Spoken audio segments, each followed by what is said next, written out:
What's up, everyone? Happy Monday out there. Happy Monday out there. It's a blackout. It looks like I'm wearing black, but I'm wearing the recent beta test of the RHMax t-shirts. Again, cannot sell them to you. We'll only give them to you if I happen to have them when I see you at a local meetup. But it looks black. It's actually navy, but it looks kind of dark on here. And the two gentlemen in the back also. The blackout thing will be more relevant soon when you see it coming. So, anyways, welcome to the stream.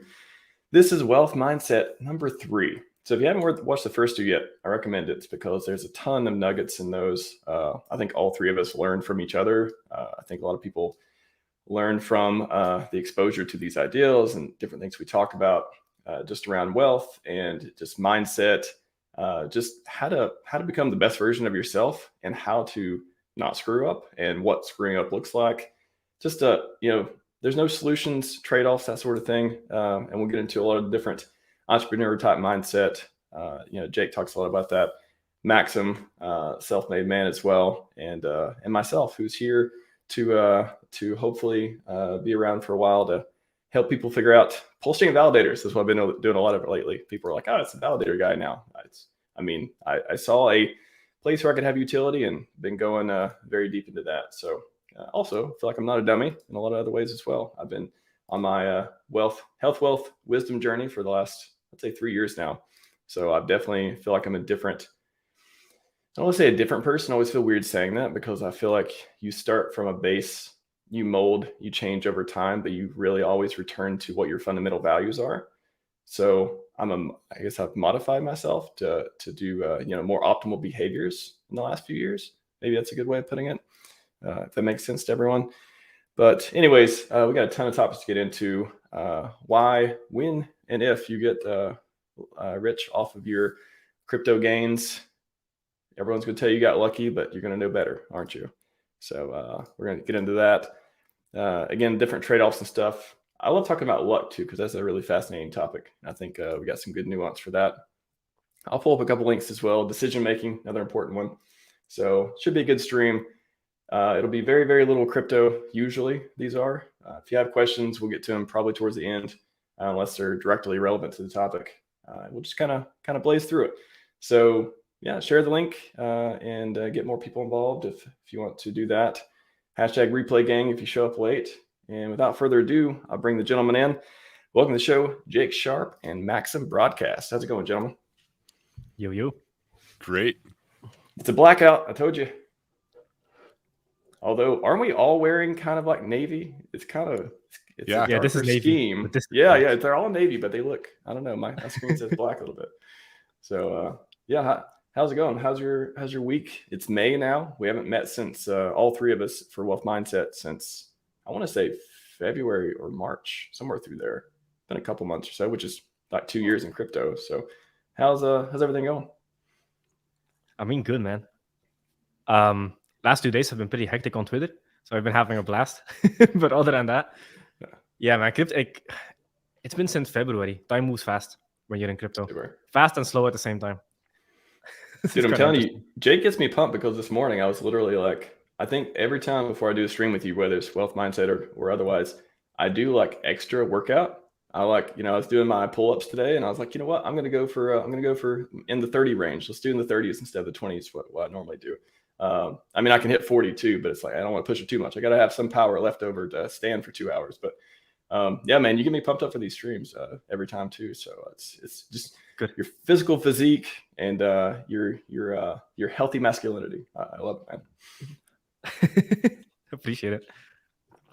How about you, Maxim? How's life been? It's good.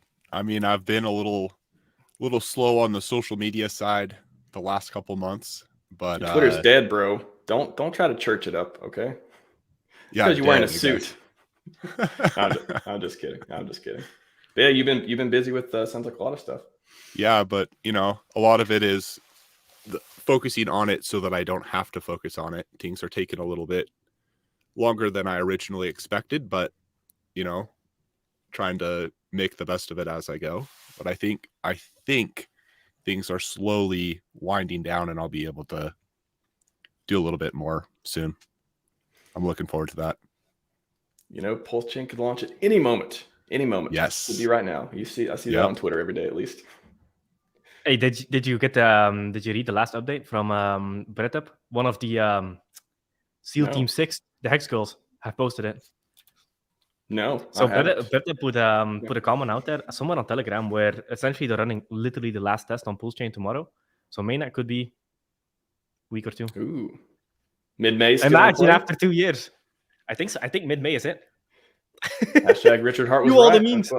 That's what I'm going to be saying. That's what I'm going to get my meme guy working overtime on the Richard Hart was right mid-May.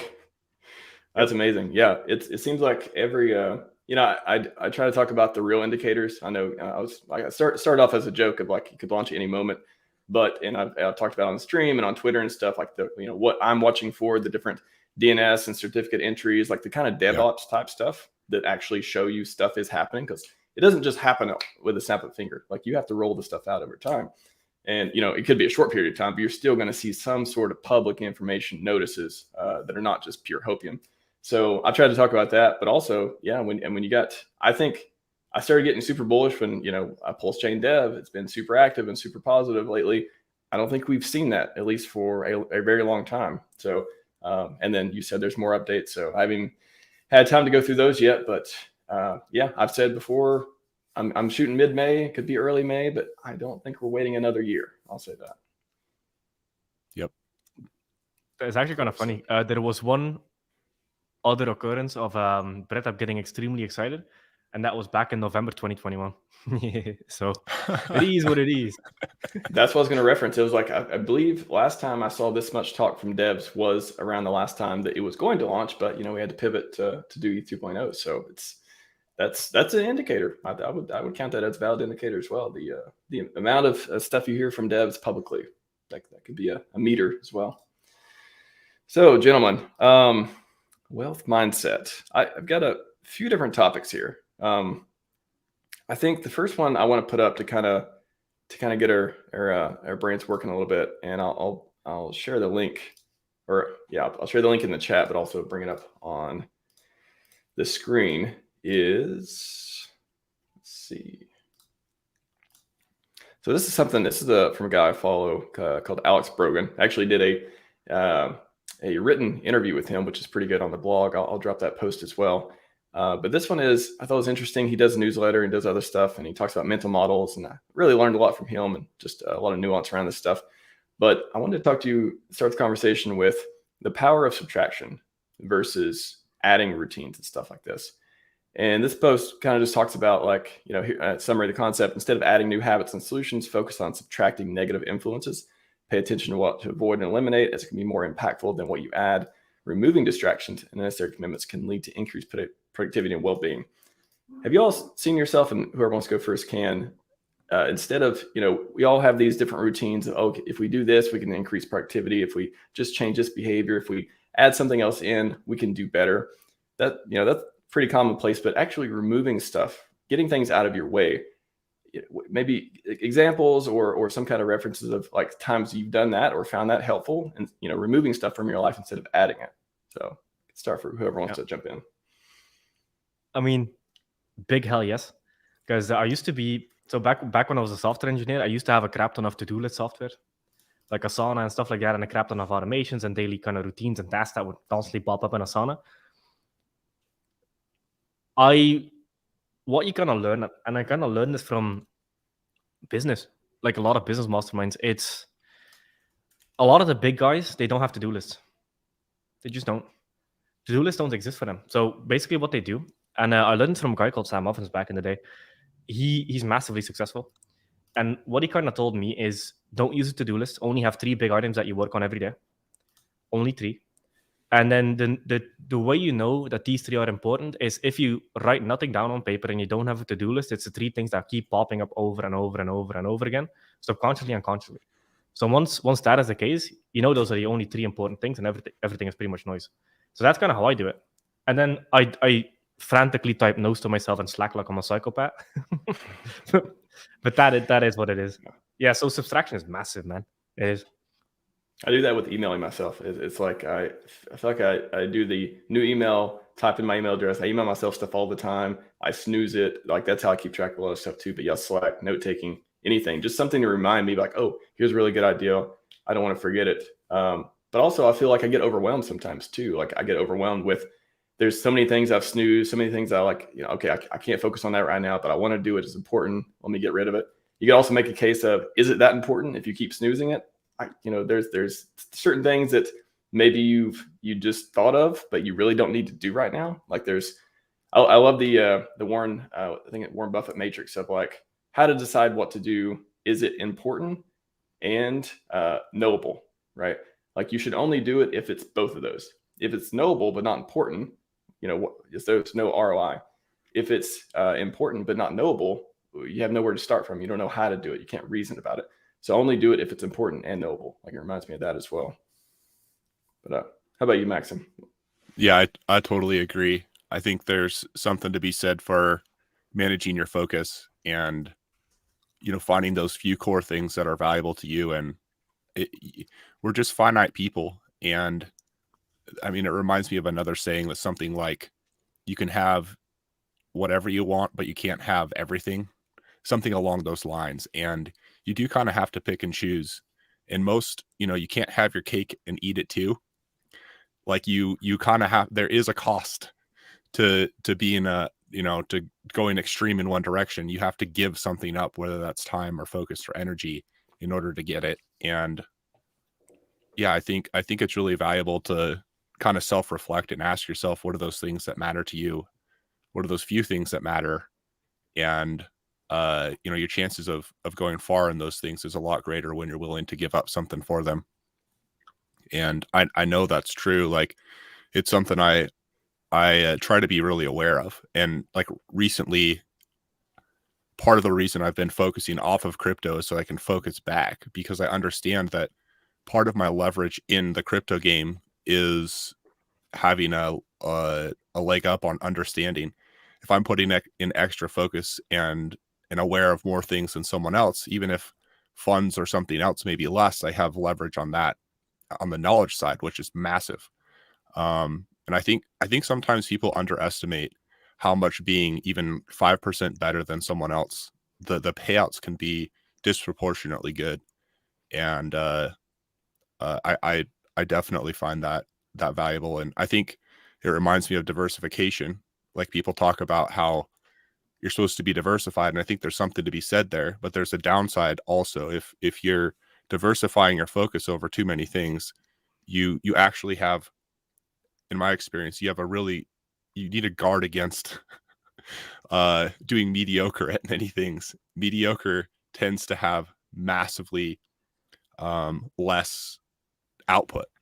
Like being a little bit better at one thing gives you more returns in a lot of cases than being mediocre. It's almost exponential a lot of times. If you can be in the top 5%, you can just look at is it Price's law or Pareto distribution? There's a lot of names for it, but there's almost an exponential curve. You look at like the big wallets for almost any chain, they're massively bigger. Like the top 100 wallets or the top 10 wallets have so much of the value, and you want to be that person. You want to be that person that's in that top tier. And yeah, I think guarding your focus is and paying attention, asking yourself what really matters to you, and not sacrificing something that matters less. Like sacrificing the thing that matters less, and not the other way around, basically, is really worth it.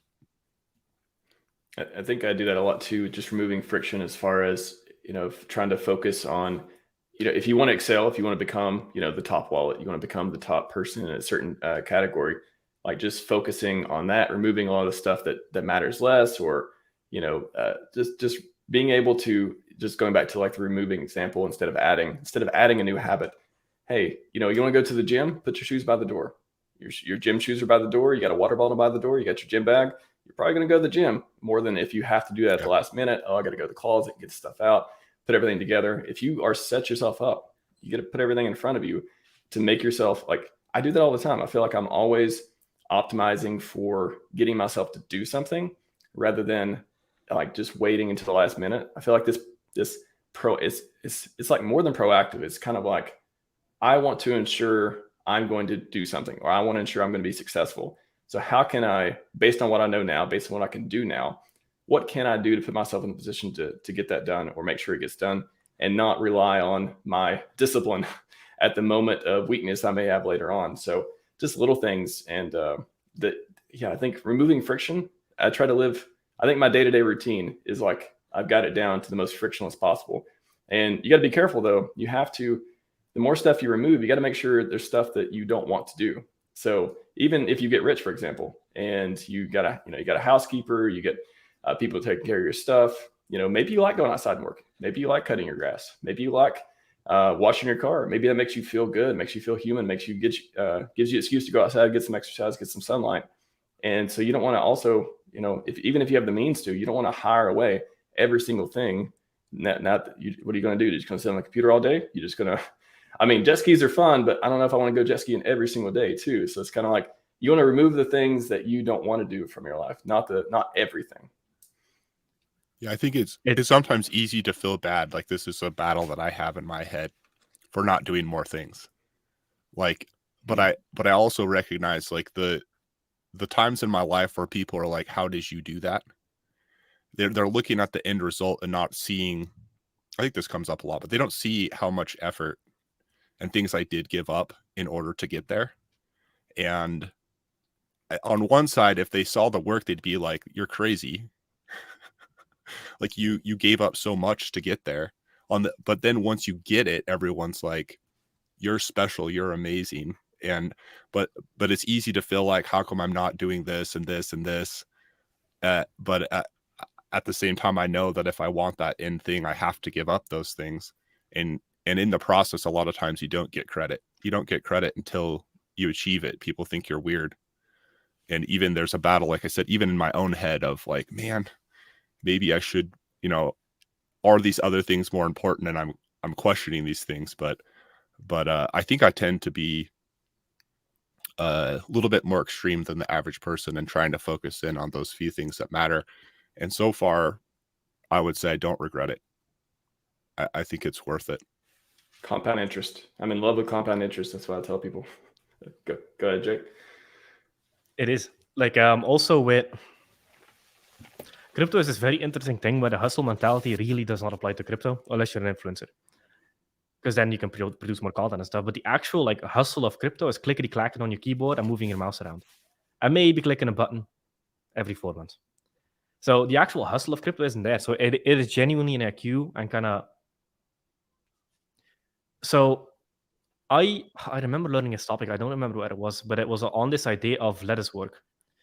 And I think it was Charlie Munger or whatever that shared this. And essentially what he said was the people that change industries and the people that can make the right calls more so than anybody else are people who have free time to make their mind roam, and they learn from multiple topics and then find the links amongst all of those topics and then find a unique combination to put them together.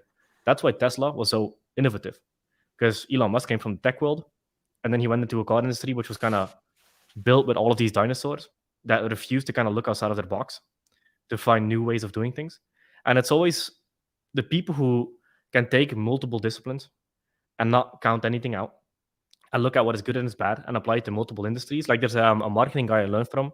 His name was Jay Abraham, and he was massive at this. He would essentially go into multiple industries and look at the kind of common success factors and common marketing tactics and common funnels and common things that they did for client retention, and then he just applied it to every single business individually.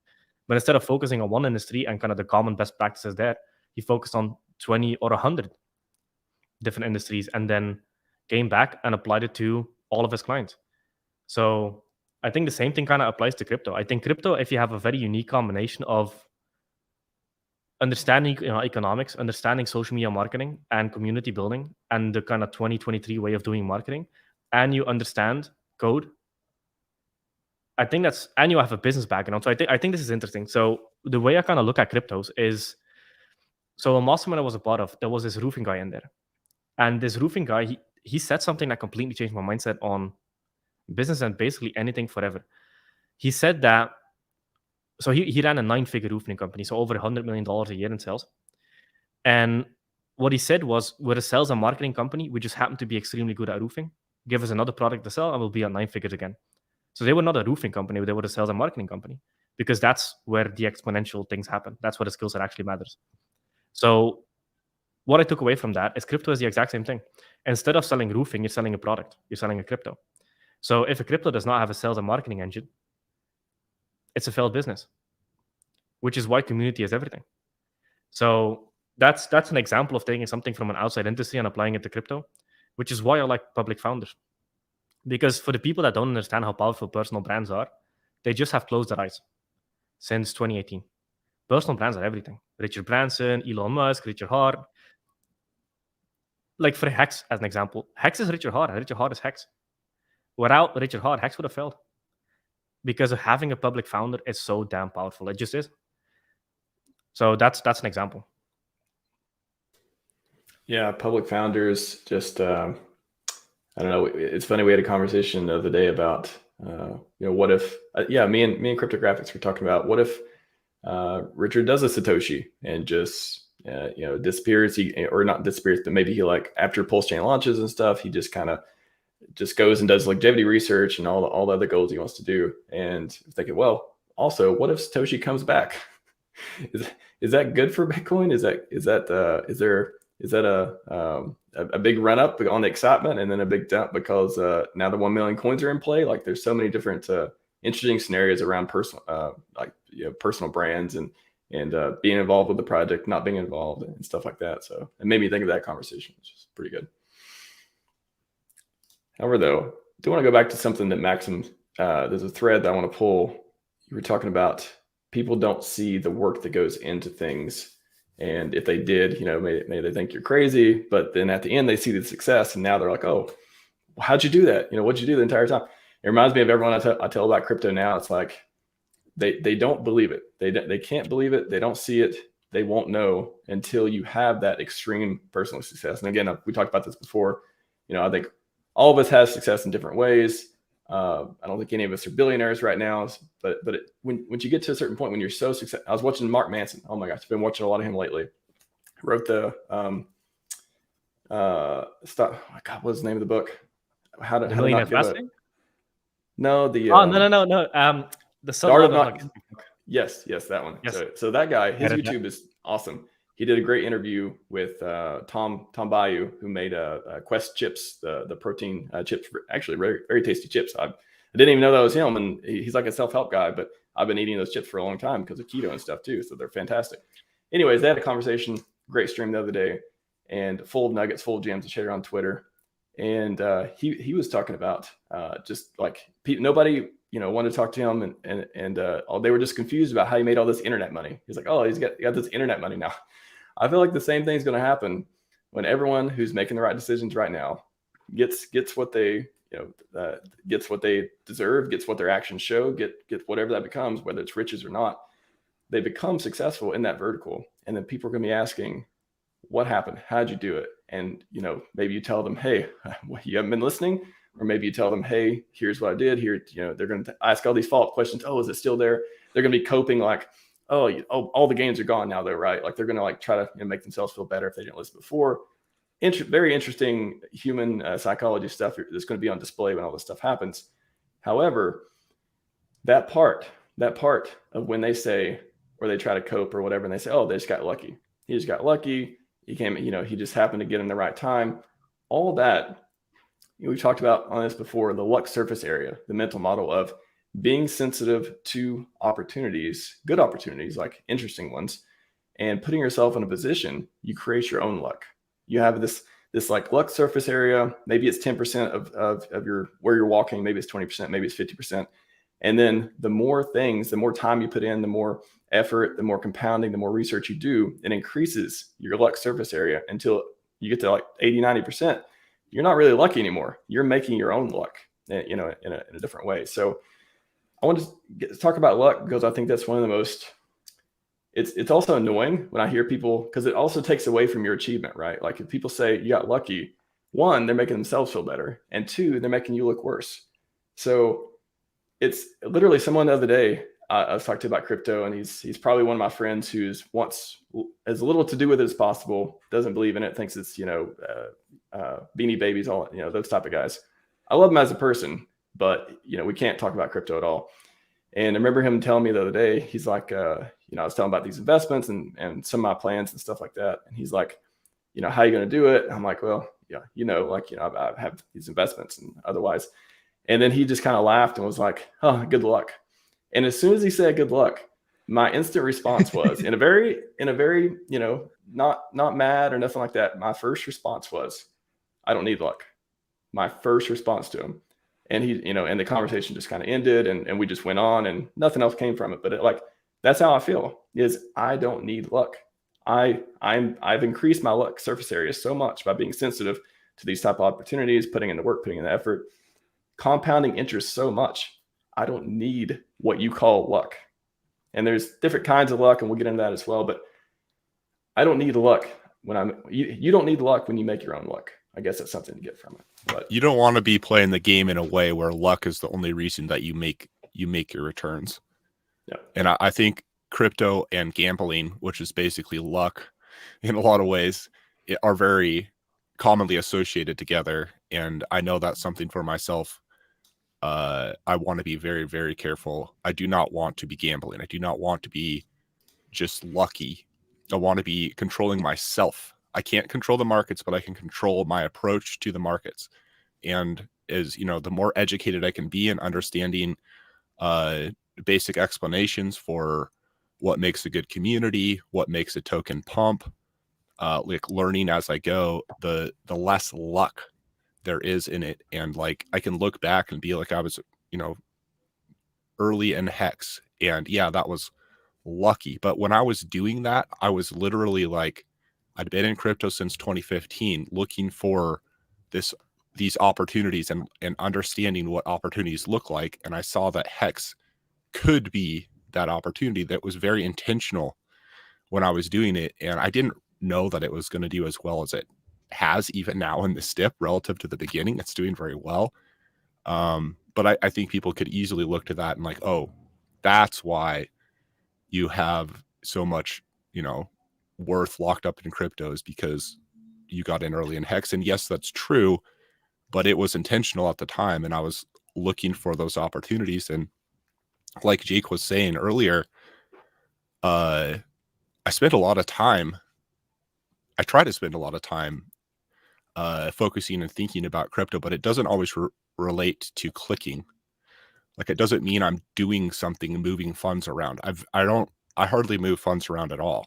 I'm waiting for opportunity, and I'm putting a lot of my time into understanding what opportunity looks like, so that when those few times that the opportunity lines up, that I think there's a really potentially good upside and a small downside, I'm ready to act. And I'm really just preparing. And one of the hard things with crypto is you don't know for sure when opportunity is going to show.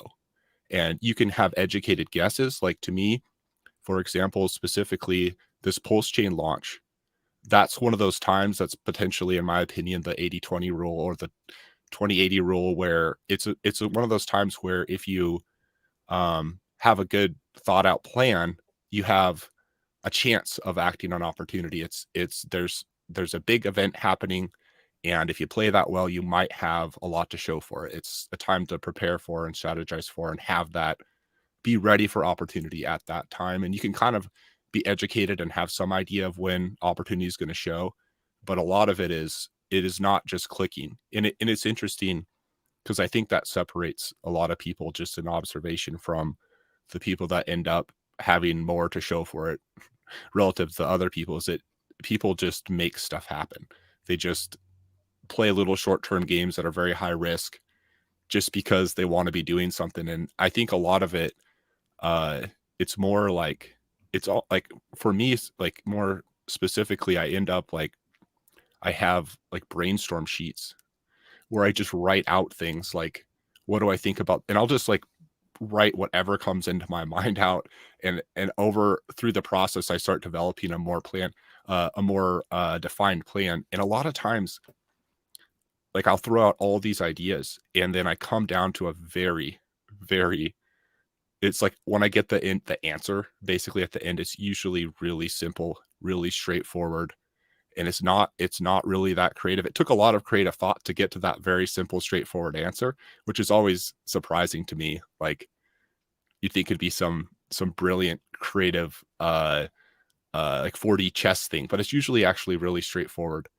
And then, like, yeah, not forcing it, waiting for opportunity to show itself, but being ready for when that comes. And yeah, it's another interesting predicament I find myself in is people ask me, what do I do all day? And it's like, what did you do today? It's hard for me to answer that question, because it's not, I didn't make this trade where now today I'm up $100,000 or whatever. It's like, I'm watching these certain things, they're playing out well or not, and I'm preparing one way or the other for this new thing to happen. And that's a lot of what I spend my time doing.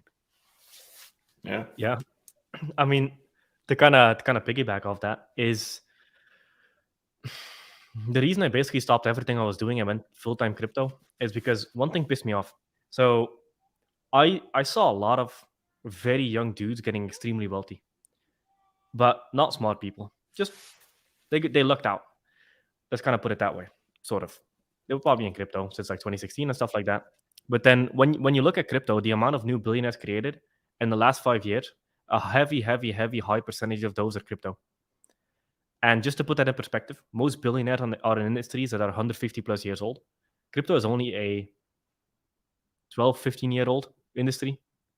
And it's already created more new billionaires in the last 5 years than pretty much any other industry in the world. So talk about exponential asymmetrical returns on learning. So, and when I say crypto, I'm talking about a bunch of different things. I'm talking about either finding new projects early because we're in a bear market. The other one is you can also build in crypto. Like all the devs I talk to, I pretty much all recommend them to become blockchain Web3 developers because the opportunity is that's so much more massive. Everything in crypto is just asymmetrical. Being an influencer is asymmetrical. Being a developer is asymmetrical.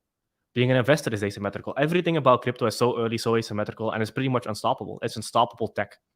No regulation can shut this down because that's the biggest kind of mental block that people have. The regulation can do nothing, absolutely nothing about crypto. Crypto can just build around it. So, man, I'm massively bullish on crypto. I'm at the point where I wake up at 16 hours of crypto and then I go to bed dreaming about crypto. Like my girlfriend slept over last night. Guess what? I was dreaming about crypto. So, man, crypto is it, man. And I think people do need to be realistic. You need capital to invest. So if you're not at least 100 grand of investable capital, you're better off putting your energy, learning a little bit about crypto, dedicating 2 to 4 hours a day. But then after you pass a certain capital threshold, over allocating your time towards crypto gets you massive rewards. Because if you get 100x on 100 grand, you're sitting on 10 million. Show me a business where you can make $10 million in 2 years. There's very little of those. In crypto, you can. Crypto is beautiful. I love crypto.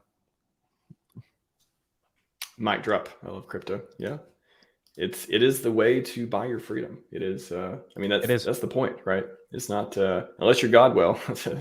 I love talking about Godwell because he's like the only one who's just there, who's just in it for the game. Like he's apparently already super wealthy, and he hashtag never selling, and there's no liquidity for him to sell right now anyway. So he kind of has to wait forever to do anything, and he's okay doing that. And that's just an amazing person you want in the ecosystem. But most people, like, they want eventually get liquidity. So sacrilegious to talk about selling this stuff because people think that you're FUD their bags, you're hurting them, they're do all this stuff. There are more silent ways to sell. There's liquidity providing. There's a lot of different more advanced stuff you can do to not hurt the price and all that too. But at the end of the day, if you're not taking profit, you only have paper gains. And go to the bank and try to use your paper gains with crypto. At least today, it's a little hard to do. So I just wanted to, this is the tweet reminded me of too.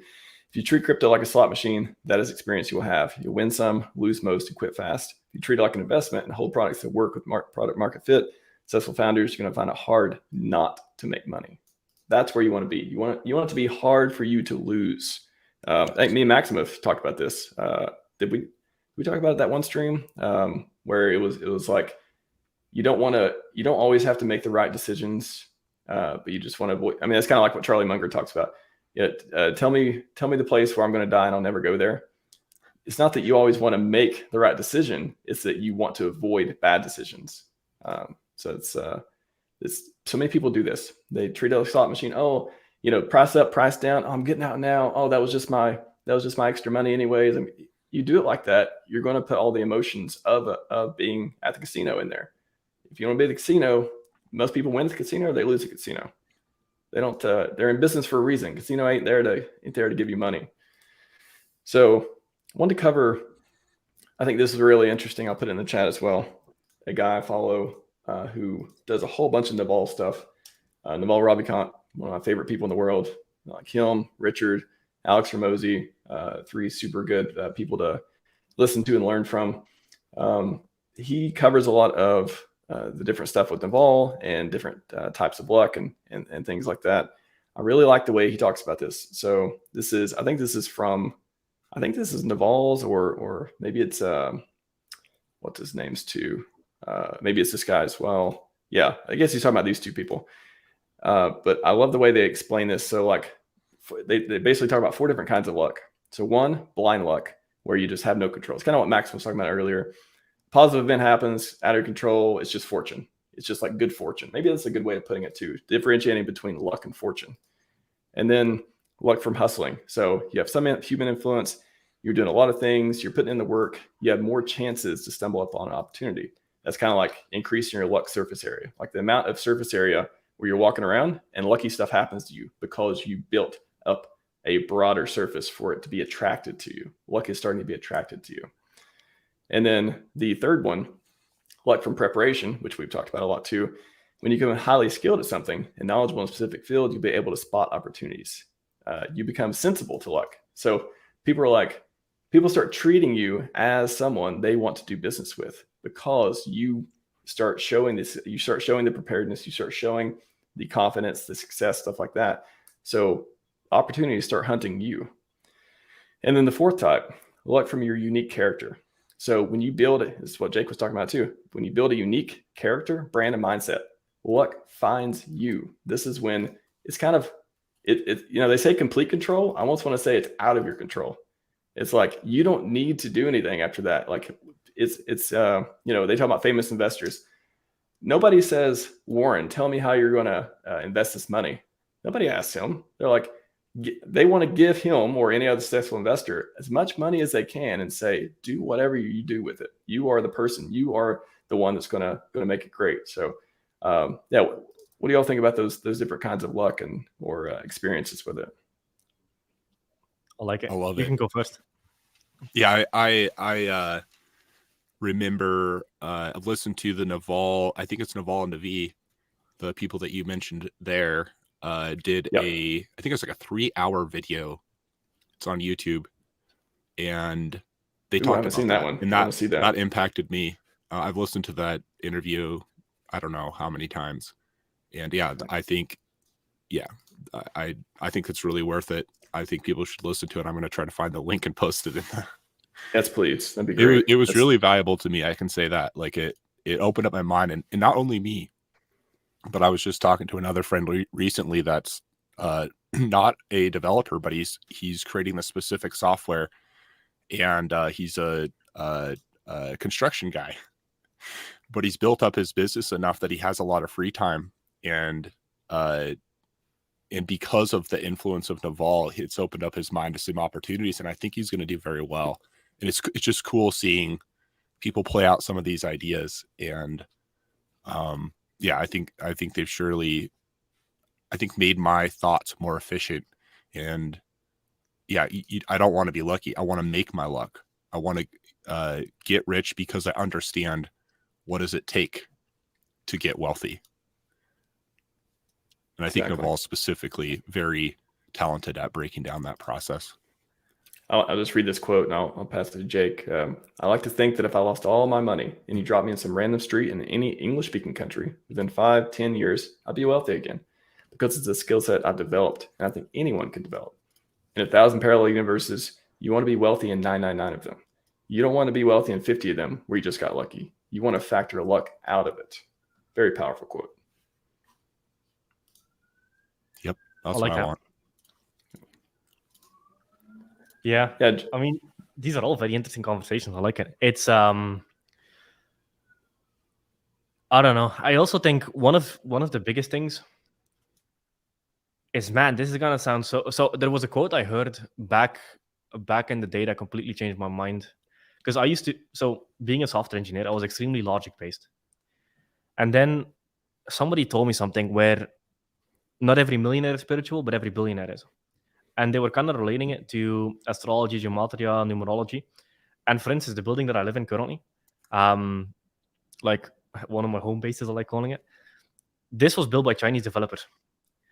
Everything in this building is related to numerology. They built it on a specific day. My apartment is the 8 apartment. The building name is 8. There's a lot of gematria that Chinese billionaires do, and a lot of like the logo selection, the wording that they use, the energy that the brand name puts out, the when they build things, when they do things. Did you know that the Chinese, they did their Olympic Games on the 8th day of the 8 months at 8 a.m. and 8 minutes, because 8 is a money number. So all of these billionaires believe in these things, and then the lower somebody is. I just want to say they love 6s and 8s. Yeah, Chinese is like lucky number. 6s and 8s are very lucky. That's why they don't even have what number. There's some number they don't even have an apartment building number for. It's one. Well, there's some unlucky number where they literally don't have apartment numbers for those numbers. But sorry, go ahead. 4 and 13. Yep, that makes sense. 4, yeah, that's the one I remember. 4 because I think the word rhymes with death or something like that, and that's why they don't like it. Yeah, exactly. So I actually went extremely deep on this because I went through some esoteric and numerology courses, because I've kind of experienced it firsthand that numerology is real, and it works. It works incredibly well. And the 8 money number, you can apply it in a couple of ways. You can become psychopathic with it, but one of the biggest things you'll learn with reality transurfing is you have these things called totems, and you have these things where you can trigger yourself into a certain kind of frequency or vibration. So what a lot of traders, like a lot of esoteric traders that usually kind of outperform everybody. Now, I don't believe in trading. I believe in playing cycles. But what a lot of successful traders do is they have money in their room, and they actually legit rub money over themselves and attune themselves to the frequency of money before they start trading. And this is coming from some of the best traders in the world. So some of them call them totems, where you have certain things that trigger a certain energetic state or a certain mindset whenever you see them. Or, like for instance, Jordan Belfort, the Wolf of Wall Street, he used to have these boomsticks, and he would every time he would go into a sales call or whatever, he would take this boomstick, and it's like it has a certain smell, and that certain smell is linked to a certain state. So whenever you, so for instance, I'll give a perfect example. Everybody has a song where the moment they hear it, an emotional state triggers, whether it's depression, sadness, whether it's excitement, whether it's happiness, euphoria. That's the perfect example. So with numerology, I believe numerology is a way to kind of dial in your belief. If you believe 8 is a powerful number and you do everything in 8, like for instance, the Jewish people, did you know that Jewish people, they never give gifts in 10, 20, 30, 50. They give gifts in multiples of 18. So they never give $20, they give $18 or $36 or plus 18, plus 18, plus 18. So they always give in multiples of 18. So, and Jewish people pretty much run the world. They're some of the wealthiest people on this planet, and these people believe in numerology. So I went super deep on this. So like in the gym, for instance, I do 8 reps or 17 reps, because 1 plus 7 is 8. I count to 8. Whenever I walk back and forth, I do 8 steps. It's stupid stuff like this, but it's to condition your subconscious mind into a certain kind of frequency or vibration. And then the moment you're tuned in, that's when gut feeling hits and gut feelings becomes accurate, because your gut feeling is tuned. And I listen to my gut more than anything, and my gut is 80% of the reason I've made it in crypto, because my gut tells me something. Like for instance, I'll give a perfect example. I kind of entered a project. I think it was around, this was a very, very small kind of thing, around $30, and I sold it at 80, and it's currently sitting at 25 within a 3-week window. And I sold because my gut was telling me, not because TA, not because anything, because my gut was hitting. And once you've attuned yourself to a certain state, frequency, vibration, whatever you want to call it, as woo as you want to get, your gut feeling becomes immensely accurate. So that's one of the things I've noticed. One thing I would say is it reminds me a little bit of Tony Robbins, and he has this mantra of sorts that's state, story, strategy. And I think there's something absolutely to be said for state. Like if you're in a depressed mind and you want to achieve these great things, like your mind is going to be closed down. It's depressed. It doesn't want to go out there and work hard for something. You're not going to have these creative ideas. You're not even going to consider them. And like if you can listen to a song or something like that to get you in a state, even just working out, I think can be really helpful. It puts you in a different state. And if you can get in that state, then tell yourself the story. What is that thing that you want, you know, and then figure out your strategy. Okay, what are the 20% of things that matter to help me get to that? But it's very hard. It does kind of seem to come in that order: state, story, strategy. And I think there's something to be said for gut too, because, for example, people are made up of multiple parts. Like we have a conscious mind of this, we're aware of some of the things that we're thinking and who we are. We also have an unconscious mind, and they're both like intelligent parts of us. And the thing about the unconscious that's kind of weird is it's literally unconscious. We're not aware of it, but it's thinking and it's alive. And if we're if we want to make good decisions, it's we really tend to need our conscious mind and our unconscious mind aligned together. And unconscious, that's where like a lot of value comes from. Like creativity, epiphanies, those aren't conscious things. Like when people have this new creative idea, it's rare that they can tell you where did that cool idea come from. It was the unconscious mind that brought this thing forward to our conscious, and then we see it. But if we're ignoring that, we're ignoring creativity.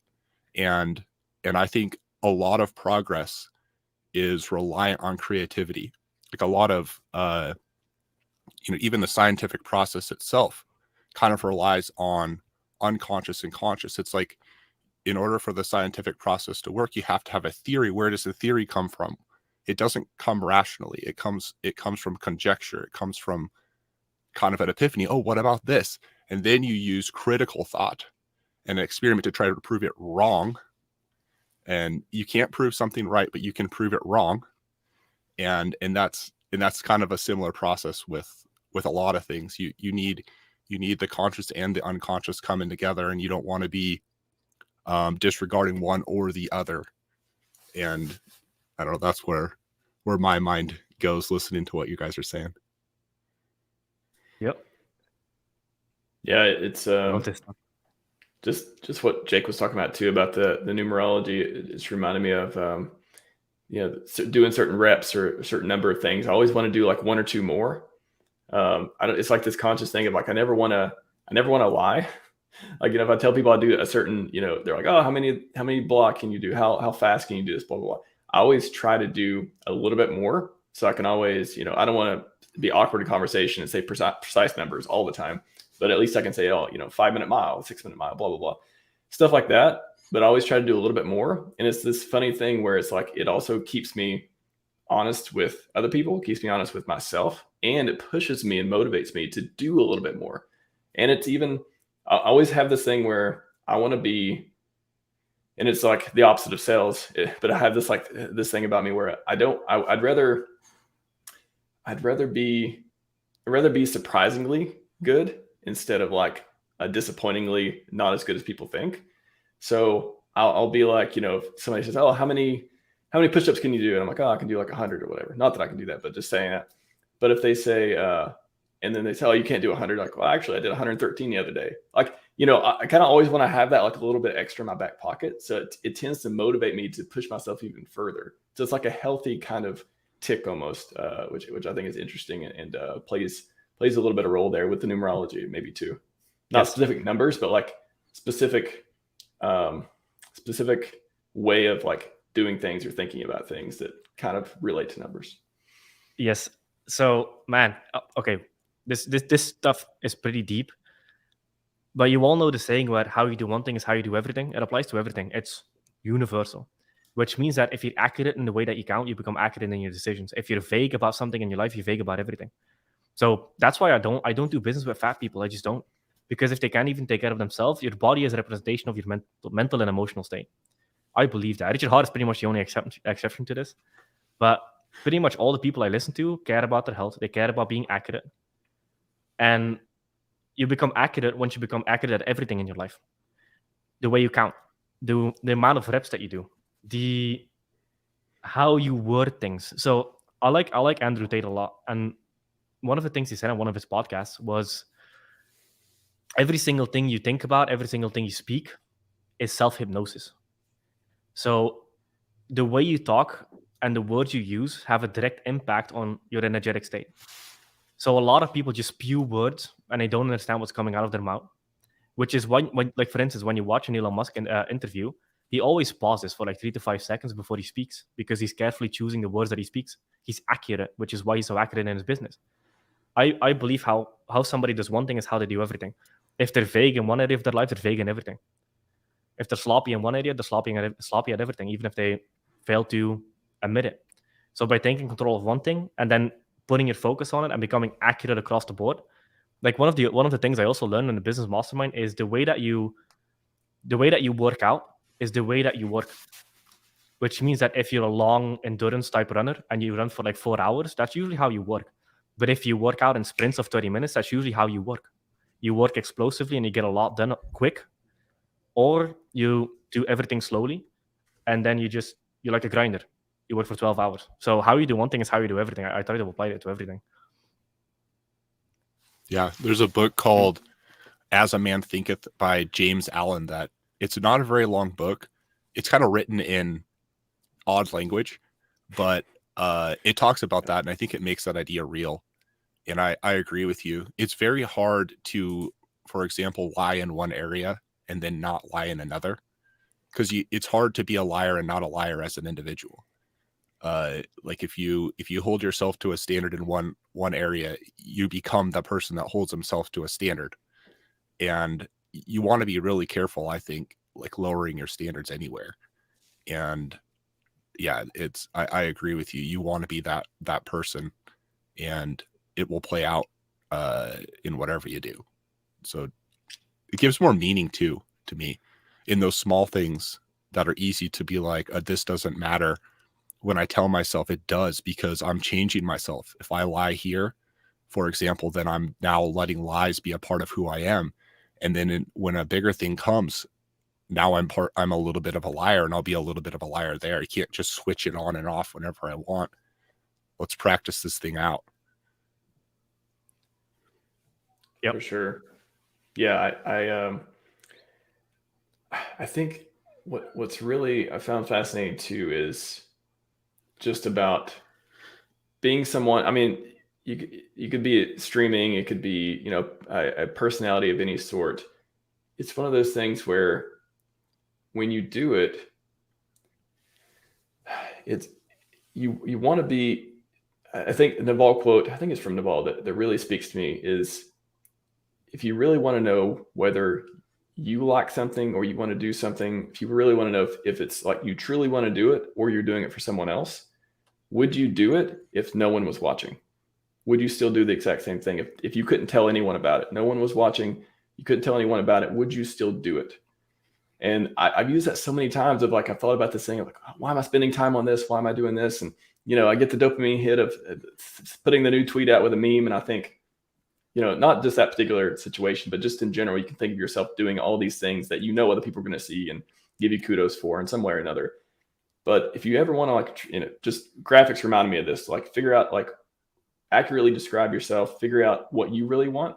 Would you still do that same thing if you couldn't tell anyone about it? And I've did things where I know I either don't want to tell anyone about it, like, you know, kind of not random acts of kindness, but kind of paying it forward in certain ways. I've supported, you know, different people in the community. I did all these things that I never really planned to tell anyone about. But I get fulfillment from doing them, and I don't need to tell anyone about it because I know I made a difference. I know I helped them in some way, and I don't care if they ever know I did it. I wanted to push them forward in some way, so I did it. And I know truly myself wanted to do it because I didn't tell anyone about it too. It doesn't mean you should do things and never tell anyone about it. You don't have to like make that kind of sacrifice, but I find myself doing that sometimes. And it's refreshing to see that I'm doing it because I want to do it, not because I want to tell other people about it. That reminds me too of like I'm trying to do things that even if it doesn't give me the result that I would ideally want, I would still do it. Like I don't know the future. I know I don't know the future, but I want to be someone, for example, that acts on the best probabilities that I see. And I won't regret, even if that outcome, it was a 5% chance it would go bad and that 5% plays out, I still wouldn't regret it because I took the best opportunity that I saw, and that's who I want to be. And like as an individual, I think I should care more about who I am than the circumstances around me. And like if I'm truthful and honest and caring for people, I care more about being a truthful and honest and caring person than, for example, being a wealthy person. And I think those things actually correlate. Like your chances when you're being true to yourself and true to the people around you are a lot greater that you're going to be wealthy. But I just know, like, I don't want to be dependent on my circumstances for my self-worth. I want to look to like who I am as an individual and act on those things, knowing that I'm someone that is going to try to my best to put myself in the way of opportunity. I'm going to be striving for that, but I'm not tied to the outcome. And that way I can have confidence and peace regardless of my circumstances, regardless of if I actually am wealthy or not. And that's who I want to be. And I noticed that not being tied to the outcome itself really seems to make the chance that the outcome will come, the good outcome, it makes it greater. If I'm forcing reality, if I can't survive, if this crypto doesn't, if it doesn't pump the way I think, and I'm like now just completely depressed, a lot of times it blocks my mind from considering all the options along the way. And I'll go all in, I'll go too heavy, I'll make something happen before the opportunity is actually there. But if I can handle that, if I can be asking the questions, what if this doesn't work out? Then I expose my mind to opportunities and creativity that wouldn't otherwise be there. And I don't think I don't find myself as happy if I'm tied to outcomes, but I'm a lot more happy when I'm just like, I will do the best that I can, even if it's hard. I'm going to try to see the truth, even if I don't like the answer, because that's who I am. I find it's a lot better life for me when I do that. And I have to remind myself to do that. This is good stuff, man. You reminded me of something. Man, with like kings are bouncing off of each other. Pretty much. One, I don't remember where it was. I heard it in like when I got into fitness. I don't remember the name of the dude. He actually died. But he had this video out there where he said that self-worth is keeping the promises that you make to yourself, and it's doing the things that you believe are right in the dark when nobody else sees it. Yes. And for instance, the example that he gave, it's the small things are the big things. So one of the big things you learn in spirituality is everything in life is a fractal, which means that everything small is big because a fractal grows out and it's the same thing, but it just gets bigger. So if everything in life is a fractal, the example that he gave was when you drop trash on the ground and you don't pick it up and put it in the trash can, it's one fractal, but it grows out. It plants a seed in your mind that you're like, oh, I'll let that hang. And then let something else hang. And let something else hang. And before you know it, your entire life is ruined because of that one decision you made. So I've kind of become psychotic about this, where the moment I see something drop or I see somebody throw trash on the ground, I actually pick it up and put it in a trash can because it was in my reality and I don't accept that type of stuff. And then it's a promise I kind of made to myself. So a lot of like the small details that people don't think matter, I think matter. And I think the more you focus on the small details and doing the small details correctly, imagine if somebody built a skyscraper and not focused on the foundation. And it's like, oh, it's a millimeter off there, the entire building will collapse. So I think it's a metaphor for life. So it's these small things, man. You reminded me of that. Yeah, when it comes to confidence, I think it's different than, in my experience, than a lot of people recognize. Confidence comes from being able to accept your own failure. I think, like, if you can play the game of basketball confidently, missing shots, if you can laugh at yourself, or you're a confident person, and it doesn't come from actually having to be good at the game. You can still be a very unconfident person playing basketball, because you can't accept the small things that you do wrong. And a lot of the confidence for me comes from knowing I'm going to try to do the best I can with what I know, knowing I'm a failed person and I'm not always going to do it right, but I'm going to try. And when it's wrong, I'm basically, the word that comes to my mind is kind of repent. Just simply recognize, oh, wait, that wasn't the best way to do it, but now I've learned something and I'm going to change. And I don't have to be tied to the outcome. And it's a beautiful way to live, I think. When I get glimpses of that, I try to hold on to it and remind myself, that's right. That's how I want to be. That's something that, I mean, just not being tied to outcome, I think that's really powerful. It's kind of something that, you know, if it's no expectations, right? If you want, how do you kill disappointment? You don't have expectations. Like, that's the Buddha. I think that's a Buddha quote as well. And I use that, you know, not just in this ecosystem, but it's like in so many aspects of life. If you have these expectations and you set yourself up, this must happen for me to be happy. This must happen for me to be successful. If you tie yourself to the outcome, Yes. then what happens if it doesn't happen? You're going to be crushed. And it stinks. If you will always be satiated. It's the fancy word. Like you'll get to a certain point, that thing that you were striving for, you will get it, and all you will want is something better. If you're not enjoying the process, if the fact that you're just doing the best you can with what you know, learning along the way, if that's not enjoyable to you, you're going to live a miserable life. There's always someone that has more than you, has the thing that you're striving for, and is not happy. The thing itself can't be what you find your happiness in. But at the same time, I think, like, if you don't strive for something, then you're not happy either. Like, you need to be trying to be better, striving for it, but at the same time, okay if you don't get it. It's kind of a weird paradox that I don't know if I can fully articulate, but like, you don't want to be so Buddhist or so like if you're not striving for something, like if you're not willing to ask a girl out because you might be let down, are you living, man?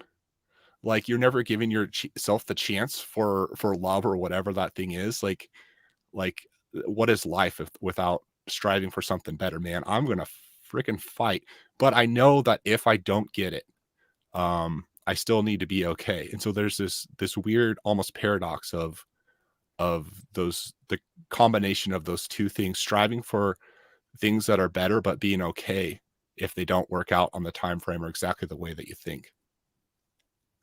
Yep. This is actually I can answer your question, because the answer is very spiritual. So in reality transurfing, they talk about the idea of zero doubt, no doubt allowed, which means that if you accept so I remember reading this in a Navy SEAL book, but Navy SEALs, whenever they're in a life-threatening situation, they accept that. They act as if, I'm already dead, let's move, because they can move without fear. And when you accept the reality of failure, you move without doubt and fear. And when you have zero doubt and zero fear, you move with conviction. And when you move with conviction, you win. So the accepting of defeat is the removal of fear and doubt, which means that you can just go all in. Because otherwise, it's like putting your pedal to the metal and hitting the brake at the same time. You have to remove the brake, which is fear and doubt, by accepting failure, and then you move with conviction. And the people who move with conviction and belief, those are the people that bend reality to their will. Wow. Deep. That is powerful. That is powerful. Yeah, it kind of reminds me too of, you know, instead of getting frustrated, something's not going your way, it's kind of my default. It is just not even getting frustrated. And there's certain things that are more important than others, but the ability to see something going wrong and then immediately, instead of complain or be frustrated or get upset, I find myself a lot of times immediately going to, what's the next step? Oh, how can I fix this? Or how can I work around it? Or what's plan B?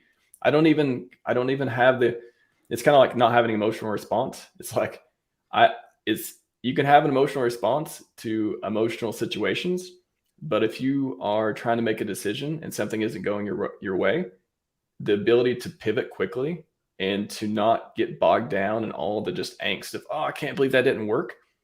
What's the next plan? How are we going to, it's still okay. Everything is by default still okay, still fine. There's still a way to do it.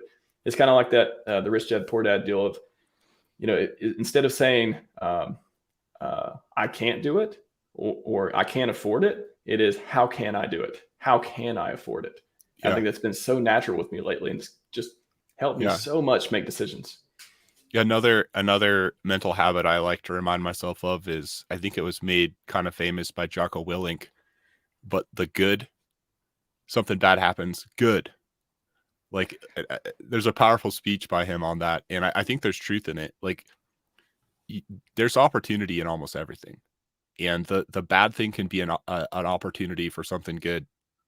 In this, it kind of combines, I guess, with another quote, I think, from Tony Robbins, which says it's not a lack of resources, it's a lack of resourcefulness. You're going to have to be resourceful and creative. And that thing that didn't quite work out, there's almost always some leverage or some way that this thing can be good, some resource that is now available because of that. And one of the things for me, like when things go bad or like the outcome didn't happen the way I wanted, one of the goods that I can usually find is, did I learn something from this? And like, maybe I find out that, like, recently I've had a lot of negotiations and some of them have gone well and some of them haven't. And I'm looking back like, man, I should have negotiated that differently. But I'm like, I will take good from this. I'm going to analyze why that deal didn't turn out as well as I think it should have. And I'm going to make money off of this going wrong, because I'm not going to approach it the same way I did. I'm going to adjust to be better from it. And I think in the long run, I'll actually make more money because this one deal didn't go as well as I liked. And looking at things that way is that's another way to live life. Like, you can usually, like, authentically, you're not lying to yourself. You can actually find, even if money is the goal, a way to make more money because a deal went bad. I'm convinced. And I think, there's another saying, be thankful in everything. And there's a way to, without lying to yourself, without putting like some kind of cover over your eyes, to authentically be thankful and use what at a glance appear bad things to your own advantage. I just, on the things that not going your way but could still be good type of thing, I recently found myself in a real estate deal and it didn't work out. Just things didn't work out. I won't go into the details, but I'd been working on it. I'd been hoping that it happened. I've been excited about it. It was something I wanted to do. I was looking forward to doing this summer, and it didn't work out recently. And I thought I was almost relieved. Like, at my first response when I knew it wasn't going to work out was, okay, well, that's okay. I really wanted this, something I really, really wanted. I wanted this to happen. I've been planning. I just got everything set up. All the stuff was ready to go, ready to do it. It didn't work out. And my first response, I actually surprised myself. I thought I would be kind of crushed. I thought, like, why this, why that? My response was, oh, okay, well, I got a lot of stuff to do this summer anyways. It'll be fine. My first response was to go on to the next thing and think that everything happens for a reason. I truly believe that. And this must have happened because it wasn't the right time for one reason or another. And that's kind of a, people say, what's your superpower? What are you able to do better than most people that's helpful in your life? I feel like that's one of my superpowers, if I were to name it, is to be able to go on without, and just believing that everything happens for a reason. And not everything you're going to be happy about. Not everything is going to work out better in the long term like that. But not letting it take away your peace, I think, is a superpower. Having a non-emotional response to things that you can get through either way. Bad things happen to you, good. Like that can make you stronger, make you more resilient, and not letting it take away your peace is just so important. I found so helpful that I don't think a lot of people know how to do spiritually or logically. Yeah, dude, I love this. It's so there's a saying where bad things happen in threes, and in the book Reality Transurfing, they kind of explain why. So the language of the universe is not English. You cannot English to the universe. English is what human beings use to communicate with each other. Human beings are... So I think it was Nikola Tesla had a quote where if you truly want to understand the universe, You have to think in terms of frequency and vibration. That's the key to everything. So how do you control? So a lot of people know about affirmations, as an example. Affirmations are English. Affirmations only exist because the words have power, and with certain words give you certain emotions. So when people speak affirmations without emotions behind them, there's zero effect because it doesn't change your energetic and kind of vibrational state. English is a way to invoke certain emotions. When I say I love you, there's a love feeling that triggers inside of everybody. Words have power. So coming back to that, the universe communicates in frequency and vibration. And the way a human being controls this frequency and vibration. So a big idea in quantum physics is the world is created from the inside out. Everything is a reflection of you. Everybody lives in their own little parallel reality, and you build everything around you. A lot of people think the external world is attacking them, but it's them attacking themselves because you create the external world. The external world is you. So with that being said, the reason bad things happen in 3 is because the moment something bad happens, people snap into a negative vibrational state because they only focus on the bad. And when you focus on the bad, you manifest the bad. So you create the second bad situation and you create the third bad situation. And this is how people get in vicious loops because they don't know how to break the loop. By saying good, so this is actually kind of, I like laughing. Whenever something bad happens, I laugh because it's a pattern interrupt and you can decide your state from that moment onward. So things don't have to happen in 3s. Things can happen in 1, and you can instantly shift back into a different vibrational state, and you cut the loop.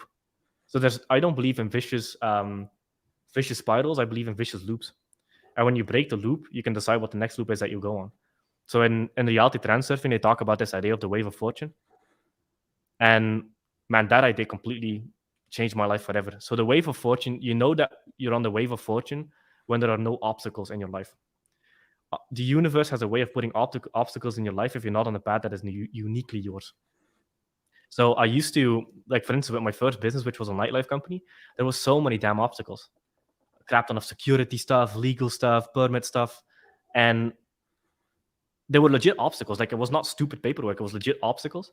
And because I didn't read the book back then, the universe puts obstacles or bad situations in your path to redirect you to the good thing. So everything happens for a reason. The bad things happen for a reason because you're not on the wave of fortune yet. And then the moment I kind of hit my wave of fortune, that's when everything clicked. That's when crypto went through the roof. That's when my life went through the roof. Everything just started hitting. And currently, for the last 2 years and a half of my life, I've had practically zero obstacles because of the wave of fortune. And it's a very deep idea, and people have to legit read the book to completely understand it. But once you kind of accept that we're not flesh and blood, we're spiritual beings having a temporary human experience. Once you accept that, you don't look at the things around you as this is a table, this is concrete, this is flesh, this is blood, this is food. You look at everything as energy. So for instance, I don't go to nightclubs anymore because I believe nightclubs carry demonic energy, and I don't want to be around it. So a lot of that stuff.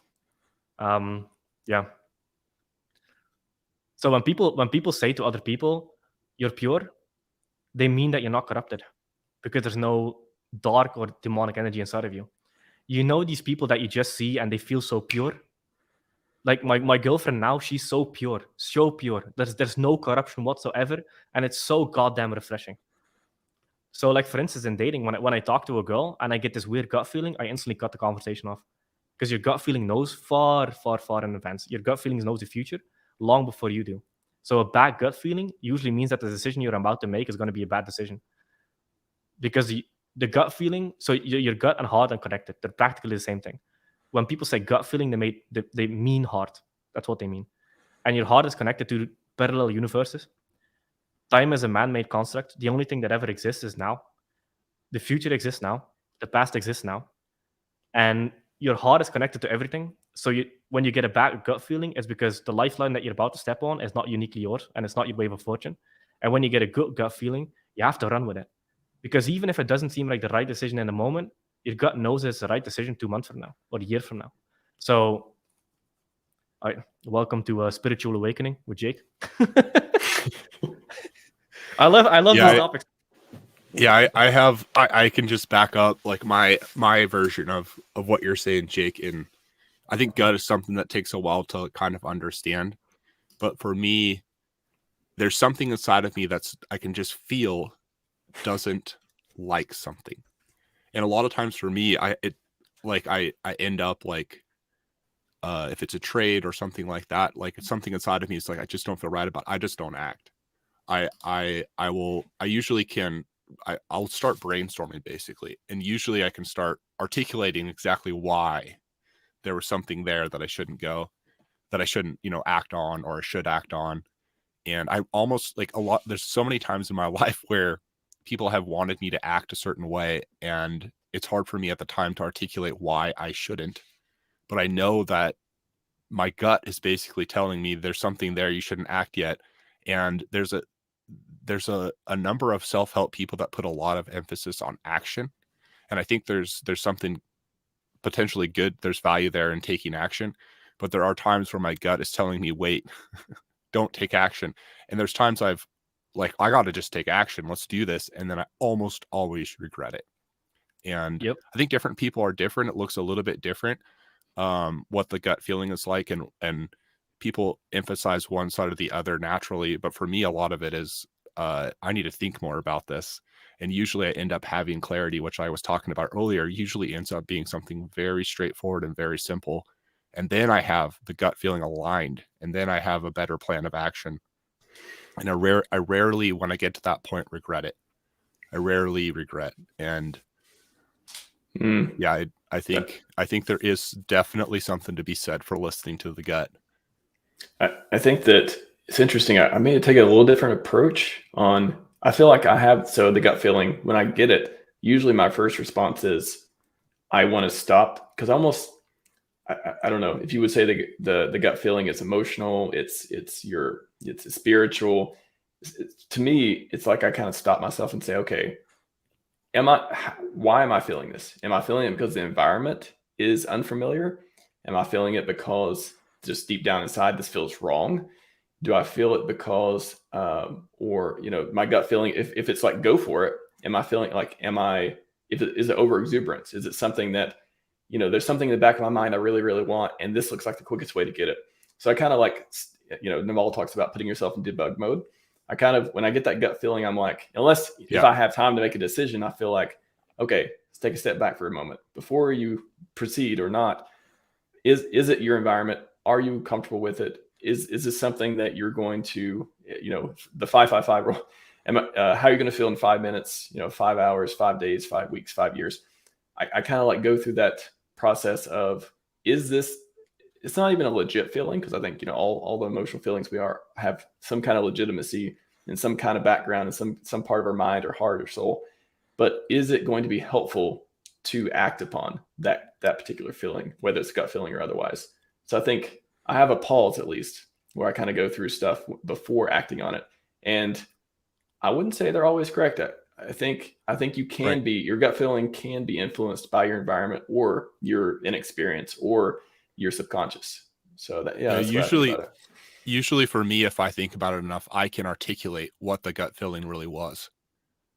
Like, I know when I first met my now wife, I had a gut feeling that said, don't ask her out. And I had all these conscious reasons why I thought she was a uniquely special person. But I realized that my gut was telling me, like, I was basically aware of, we didn't communicate very well. And it was like, there's a really good chance I was realizing that even if you have the best of intentions and really truly want well for her, that you're going to be misinterpreted, and she's going to think that you're someone that you're not. And it's, she's going to honestly tell other people that you're basically not a good guy. And I had to decide that, is that worth it?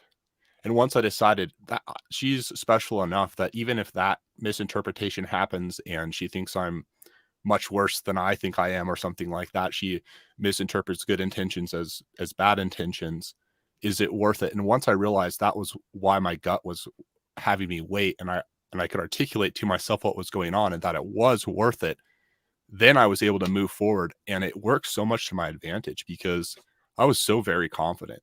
And I already decided, like, if she doesn't, isn't gung-ho about me, I'm already okay with that. I decided that she's special. She's worth pursuing. Totally her prerogative. If she doesn't want me, I'm totally fine with that. So then I had massive confidence, and I kind of, and it ended up playing out. very accurately. Like, communication was a big problem for us, and ultimately we overcame it. But it was partly my confidence that was a reason why she wanted to keep going. I wasn't being wishy-washy at all, and I wasn't conscious and like awkward. I was like, we're gonna have problems, but I'm so confident that I think you're special. And over time, getting to know her, those observations I had were just true, and in that she was a special person. So my confidence remained the whole way, and it ended up working out. And I don't think, like, if I had just acted right off the bat with that gut feeling there, saying you need to wait, and I hadn't articulated to myself what was going on, I don't think it would have turned out nearly as well. Cryptographics is putting some good comments, man. I like it. Yeah, because graphics is a little bit of philosophy, yeah. Yep. Okay. I remember having us having a conversation about that. I don't remember who the third person was, but it was deep. Also, another thing is one, and this is gonna sound so woo-woo. Like, you have to be really deep into this stuff to kind of go this deep. Is going cliff high on us right now? Oh yeah, hell yeah. Coming down from the clouds, baby. Is if you create the outside world and everything comes from the inside out, other people don't exist. You create other people. So have you ever heard of this saying where when the student is ready, the master appears? Why is that the case? Is it not that when the student is ready, he creates the master? Why is it always at the exact right time? Like, everybody that has come into my life, like mentors or teachers or whatever, they've always shared pretty much the right information at the right time with me for whatever reason on the journey I was at that point. So with spirituality, what they teach in quantum physics is there are parallel realities for everything. There's a parallel reality where Max is a billionaire, where Max is homeless, where Maxim is a billionaire, where he's homeless, where I'm homeless, where I'm a drug addict. This all exists at the exact same time.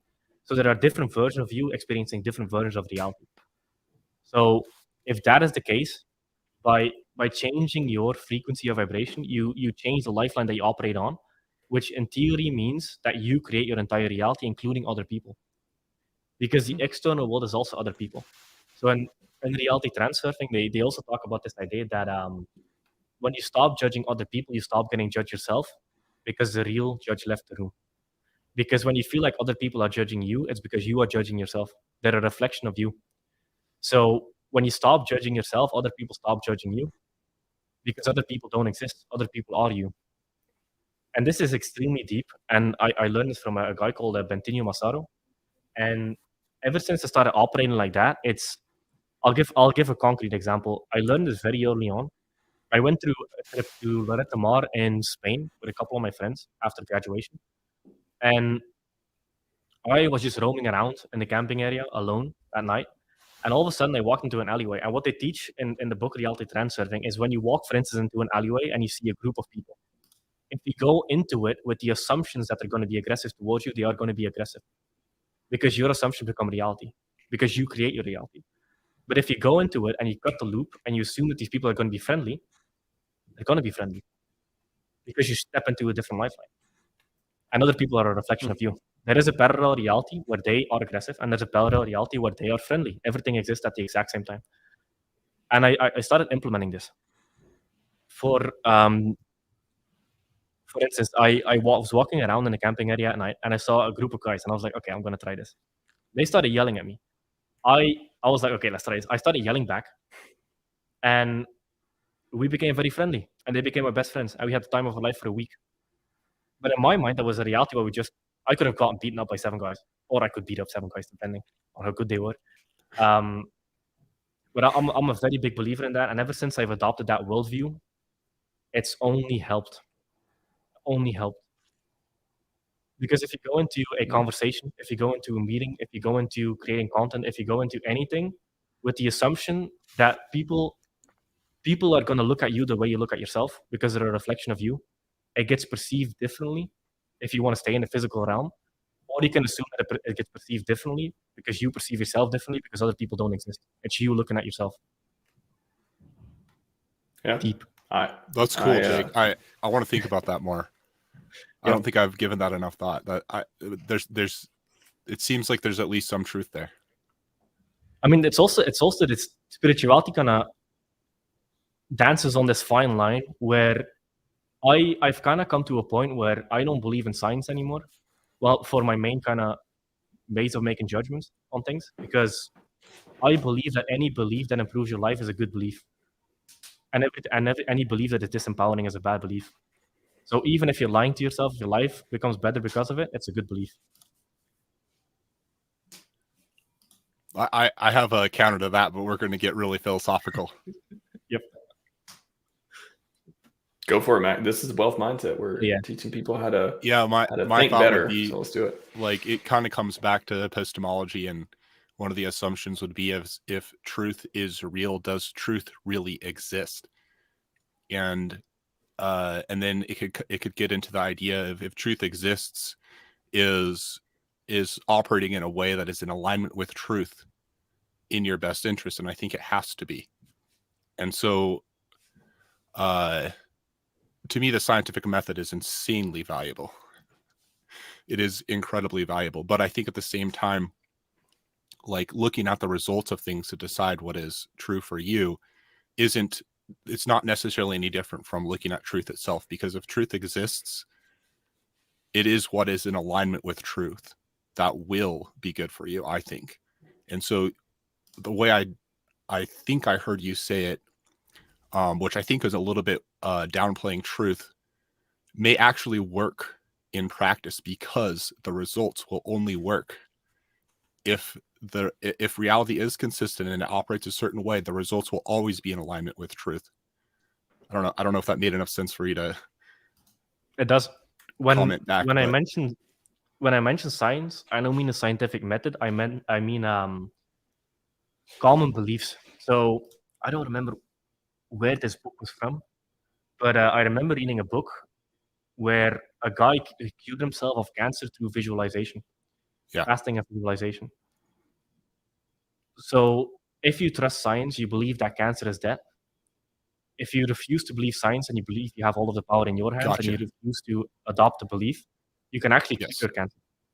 Well, so, that is so to me, believing science would mean I believe in fallibilism, which I believe that there is nothing fully known. Science itself is a way of proving things wrong, and not proving things right. So trusting science is, if you trust the scientific process, you're always questioning things. But if you're using science itself as in our leading theories, if we're to assume that the leading theories are themselves fully true, we are wrong. That's one of the most confident beliefs that I have, and it goes all the way back to Socrates with the Socratic maxim, which is basically, I know that I don't know, and sometimes they call it the Socratic paradox, because it's a paradox to say that you know you don't know. But that's one of the most confident beliefs that I have, that is finite individual people. We know we don't know everything, and we always have the chance that there's that black swan out there that we haven't seen. We've only seen white swans, but we can't say all swans are white till we've seen all of them. And until we've seen them all, we can't fully know. And I think that's the way we should approach life. And just because our leading theories say something is the way that it is, doesn't mean that we know it. We don't. And we have a long ways to go. There's a lot of knowledge out there that we don't know. And to me, it's kind of a side comment, but that is a beautiful world to live in. We have the ability to improve from where we're at, because we don't know everything yet. We can continue to understand what is meaningful, and we can understand the processes to get that meaning over time as we learn more, which doesn't come from sticking to what we currently think. It comes from improving. We have to recognize that what we currently think is wrong in order to improve. And yeah, I think the fancy word is, as I've heard it, is fallibilism. It's the assumption basically that whatever we've thought is not perfect. It may be the best theory and we should put weight on it, but it's not perfect. It can be improved. And every cool scientific theory that was an improvement or a completely disregard for the previous theories to that time. And I think we're going to continue on that process of proving wrong, at least tweaking the current theories that we have, basically forever. I like that. Yeah. Yep. Saying Brett Hall will be proud. When you started talking about epistemology, I started thinking David Deutsch, beginning of Infinity, man. Brett Hall, Naval. Yeah, that was if anyone hasn't seen it, I interviewed Brett Hall a month or two ago, and we got into some cool stuff. We talked about aliens even. I was like, I didn't know we were going to talk about that. I gave him my opinion, and he went in the epistemological section on that one as well. It's pretty interesting. We talked about crypto as well, and talked about ChatGPT and AI, and so it's great conversation if anyone's interested in that crew. The what they call, I guess are they part of the what do they call it? Because it's like Jordan Peterson and not the it's like not the wisdom cartel. What do they call it? The intellectual dark web. Yeah, there you go. Oh yeah, I think yes. they're at least honorary members of that, because they talk about some helpful stuff and not just the meaningless stuff that's going on in the world right now, all the politics side. I want to add one thing to kind of come back to the idea that you are everyone and everyone is you. One metaphor that kind of made this click for me is a small story. And in the book, they give the example of if reality is an ocean and you are a droplet, when a droplet leaves the ocean, it's very secluded. It lives its life very secluded. It thinks every other droplet is different than me. It lives its life very secluded. It doesn't believe in oneness. There's no bliss at all. Everything is unique. Everything is different. But then when people die, oftentimes they talk about seeing the white light or going into a state of blissfulness or feeling connected to everything. What if when you die is the equivalent of the droplet going back into the ocean and realizing that everything is it, and it is everything? And it also comes back to this idea that there is no outside God. God lives in everybody. There's a piece of God in everybody. And when you die, you become a big part of the bigger whole again. So I like that saying a lot. Jake, do you know your Myers-Briggs? ENFJA, and I'm a 22 life path, a protagonist. I was like, I don't think I've ever taken the test, but I was looking up. Mark suggested that I was ISTP, introverted, sensing, thinking, perceiving. I can see that. It's funny. Like I was talking to my wife about this the other day, and I was thinking, I think that introverted, extroverted is there's just almost no resolution with those. And of course, that's probably why like this test was invented, to try to like more define the different types of personalities and stuff too. But I feel like, if I'm at a party, I can be very introverted or very extroverted. If I'm not at a party, I can sit at a computer 12 hours a day and just like be happy being alone and with my thoughts and coding and stuff. So yeah, I'm gonna have to take that test sometime. Very interesting. This is also very interesting. You guys probably know Grant Cardone. I watched one of his interviews, and he's massive into spirituality, more than you can ever believe. And what he says is also a way people box people in and limit your potential is by putting labels on you. If you label yourself as a certain personality type, if you label yourself with depression, if you label yourself with some kind of handicap, you take your power away because you believe in the label. You give power to the label. Without the label, like for instance, Andrew Tate said this: when you work out and your foot hurts, it's fine. Your foot hurts, you keep training. But if all of a sudden you go to a doctor and they say, hey, your foot is hurting and it's because of this disease and it's really bad and this and that, all of a sudden you start moving extremely carefully because now you're labeled. You're labeled with a weakness, so you start viewing yourself as weak. And what Grant Cardone kind of said was, if we are all spiritual beings having a temporary human experience, spiritual beings are pure energy. So a purely energetic spiritual being should never run out of energy.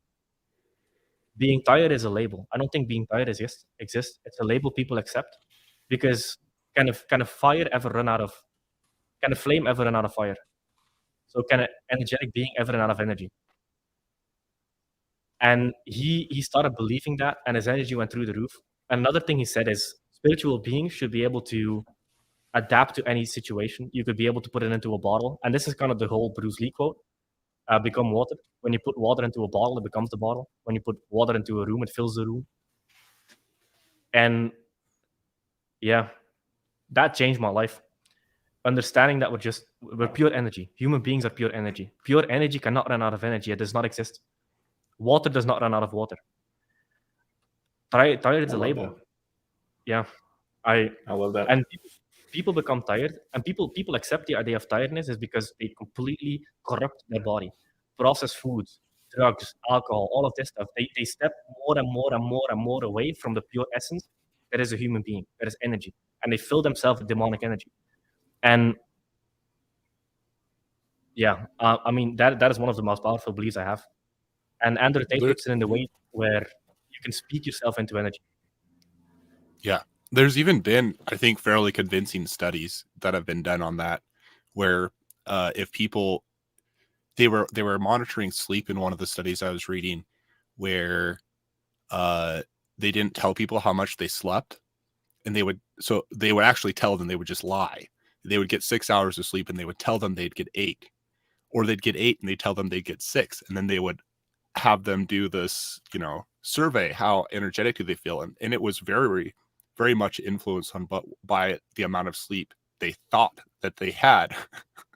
They had a little amount of sleep, but were told they had a lot. They felt like they had energy, and it's clearly the mindset. It's almost a placebo effect of sorts, where because you expect something, that's what you get. Yeah. Oh, dude, you remind me of something. That the thing that really made it click was they did a study back in the day where they had a charcoal that was flaming hot and an ice cube, and they would have participants sit down, and they would convince the participants that they're going to touch their skin with a blazing hot charcoal. What they did, in fact, is they didn't tell them that the thing that was going to touch their skin is an ice cube, but they believed so heavily that it was a flaming hot charcoal that their body actually created burn marks off of an ice cube. So, yeah, man, that's deep shit. And there's a saying, Andrew Tate keeps saying this, I love it. It's in Street Fighter, you have this character called Dawson, and he shoots flames. And he says, the flame isn't real, the flame only hurts you because you believe it to be real. I love it. Yeah, and that kind of reminds me a little bit of the state story strategy again. You want to be in that right state. You don't want to be in the state of mind where you're focusing on the fact that you haven't had enough sleep. That's going to make you feel tired and like doing nothing. You want to get pumped up. We're going to dominate. Like, think of those times in your life where you have dominated, even if it's something small. Put yourself in that state. The time that you got the home run in baseball or whatever. Like, relive that. Use that state to brainstorm and take action and decide what you're going to do. It reminds me too of even any kind of competition or sports. Otherwise, it's always like, you get hurt. For example, if I get hurt, if I sprain an ankle or whatever, my first reaction isn't to stop playing. My first reaction is, well, it's going to be swollen for a couple weeks anyways. Might as well finish the game and have fun today because I'm going to be out for a while. Like, my first reaction isn't to stop and heal. My first reaction is, what my goal is to win the game or play or get as much out of it as I can. This other thing is just something that's trying to get in my way. I can clearly make a choice to keep going. So if I make that choice and it's not going to hurt me long term, I hope, then I'll choose that every time. And I see myself doing, I cut my finger. Am I going to stop? Am I going to stop working today because I cut my finger? Put a Band-Aid on it. Keep going. I got stuff to do. It's you can literally manifest this stuff. You can literally, like you talk about the flame. It only hurts if you think it hurts. At a certain point, there is biology and physiology as well, but most of it is in your mind. You can keep going. You can do what you want to do if you want to, but like, you got to determine how much you really want to do it. And that's like the key to so much that I experience. Which I think, meaning, if there's enough meaning, you can endure almost any, how does that saying go? With a big enough why, you can endure almost any how, or something like that. I like that. That is, that was the guy from concentration camps. Yeah, it was Nietzsche. Yeah. A man can get through any. A man. Oh man, I gotta look that up now. That's a great quote. I don't want to butcher it. Let's see. It takes a man who has a why can get through any how, or can find how. Yeah, something like that. Man has any how. Yeah, that's one of my favorite paraphrasing on stream. But you're right.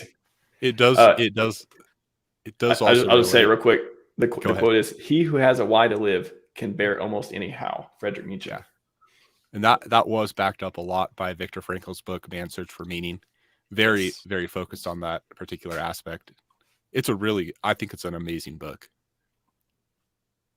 If people haven't read it, it has a lot to do with what we're talking about, how circumstances don't have to control you, how there's people that are basically going to concentration camps and finding happiness because, like, I don't know, there's one story where they're all on this train. They're basically, I think they're crapping and peeing themselves because the train's not going to stop. They're going to a concentration camp and they think that if they go to this one camp, they're all going to die. The train starts slowing down and it's slowed down by this camp and they think they're all going to die. And it slowly starts speeding up and going by it, and they find happiness on the way, and they know they're going to a concentration camp. And it's just like, if you can find happiness in a circumstance like that, you can find happiness almost anywhere. And then he goes through a lot of experiences and observations through concentration camps, which he goes through himself. And I think there's truth in that book. That'll keep you down to earth. Like, seeing people, just if you ever feel like you're getting out of touch with reality, or you're planning first world problems, go to a homeless camp, or like go to a mental hospital, or go to an orphanage. Go to places where people have it much more rough than anything you can even imagine in today's life, and then see if you don't feel refreshed and be thankful and grateful and have gratitude. Like, I think that's super helpful to stay grounded. But there's a massive if to that, because So I'm a massive empath, and it was one of my biggest weaknesses I've ever had. Is empaths, they completely consume the energy of the people around them. If somebody is depressed, they consume the depression, pretty much, and they become depression. So empaths actually have to do the complete opposite. The only way to help the people around you is to be above all the negativity, because you can't operate and help other people if you're stuck in the negativity yourself. So empaths actually have to completely cut off news. Don't go to any homeless camps. Don't look at the homeless people on the street. You can help one every once in a while, but you have to completely remove it out of your reality, because for empaths, the energy they surround themselves with becomes their energy. And when you operate from a disempowered state, you cannot empower yourself to go above everything. For instance, I'll give a very personal example. I pay a percentage of my income to my mom every month. And when I become disempowered, her income goes down. So I have to constantly clean my environment and get any negative thought ever out of my environment. Because the moment I become disempowered, my mom becomes disempowered. Because once you become the provider of the people around you, the beacon of hope, or whatever you want to call it. I learned this from there was a book about this billionaire, and I don't remember who said it, but they went to his island, and he had an island. And so the guy went there, and he was just a 9-to-5. He was working an IT job, and he went to this island because it was like the grandfather of his girlfriend or whatever. And they went to this island, and the guy left all the lights on across the entire island all the time. And he asked them, like, why are the lights always on? Like, turn it off. Conserve some electricity. And then what the billionaire said is, I don't allow any form of scarcity thoughts in my environment. So I leave the light on to remind myself of abundance, because the moment I start operating in scarcity, I start hurting the people around me, because I become disempowered. And I thought that was massively powerful. Yes. Wow. The abundance versus scarcity mindset is like fundamental if you're going to have a wealth mindset in this game, especially fundamental. I love that, Jake. Wanted to hit maybe one other topic, and then we'll go to the chat. We get to a couple questions as well, but something I've been watching some Thomas Sowell recently. He just got recommended my YouTube feed. I'm like, all right, I haven't looked at his ideas for a while, but I think some of them are pretty interesting. And I was watching a video the other day. He was like interviewing Roger Ailes, like 1995. But the conversation they had was so interesting around, especially in politics. It's like, everyone's got this, there's one side versus another, and they all one has all the answers, the other has all the answers, all this stuff. I love the way he framed it. It's like, there are no solutions, only trade-offs. And I practice this in my life all the time too. There's no perfect way of doing something. There's just the best way you can at the time with what you're willing to give up, for example. So there's all these big problems. Solutions, really, that's the idea behind it. Solutions, by definition, fix a problem for an individual or an entity. But true solutions for large groups of people, have different values and goals, don't really exist. I mean, there's certain exceptions, like, everyone don't murder people, all that stuff. But in general, all solutions have trade-offs. So like you want free healthcare, hey, tax 50%, cool, you can have it, but now you're going to be paying more, social services, all that stuff. No Second Amendment, yeah, less shootings, but then, no check on government tyranny. That's like another example. Whether you agree with these examples or not doesn't matter. It's just, these are just examples. Everyone. You want pizza and ice cream? Well, now you're going to probably gain some weight because your diet's going to suffer, all that stuff. You want to be rich? Well, get ready to delay gratification, make some sacrifices, literally even sacrifice phases as well. So there are no solutions, only trade-offs. And then there's some are easier and more obvious. Some have more advantages and almost like no disadvantages, depending on what you want and what you're trading off. But you can have this or that, but you can't have both unless you cheat somehow. So I'll frame it like that. Gentleman who wants to tear that thread. It relates to, I think, what we were saying earlier. I don't disagree. You have to give up something for it. I think there are better options than others. That's just one thought. But I think everything is probabilities. Like there's a percent likelihood, but it's never known what the outcome will be.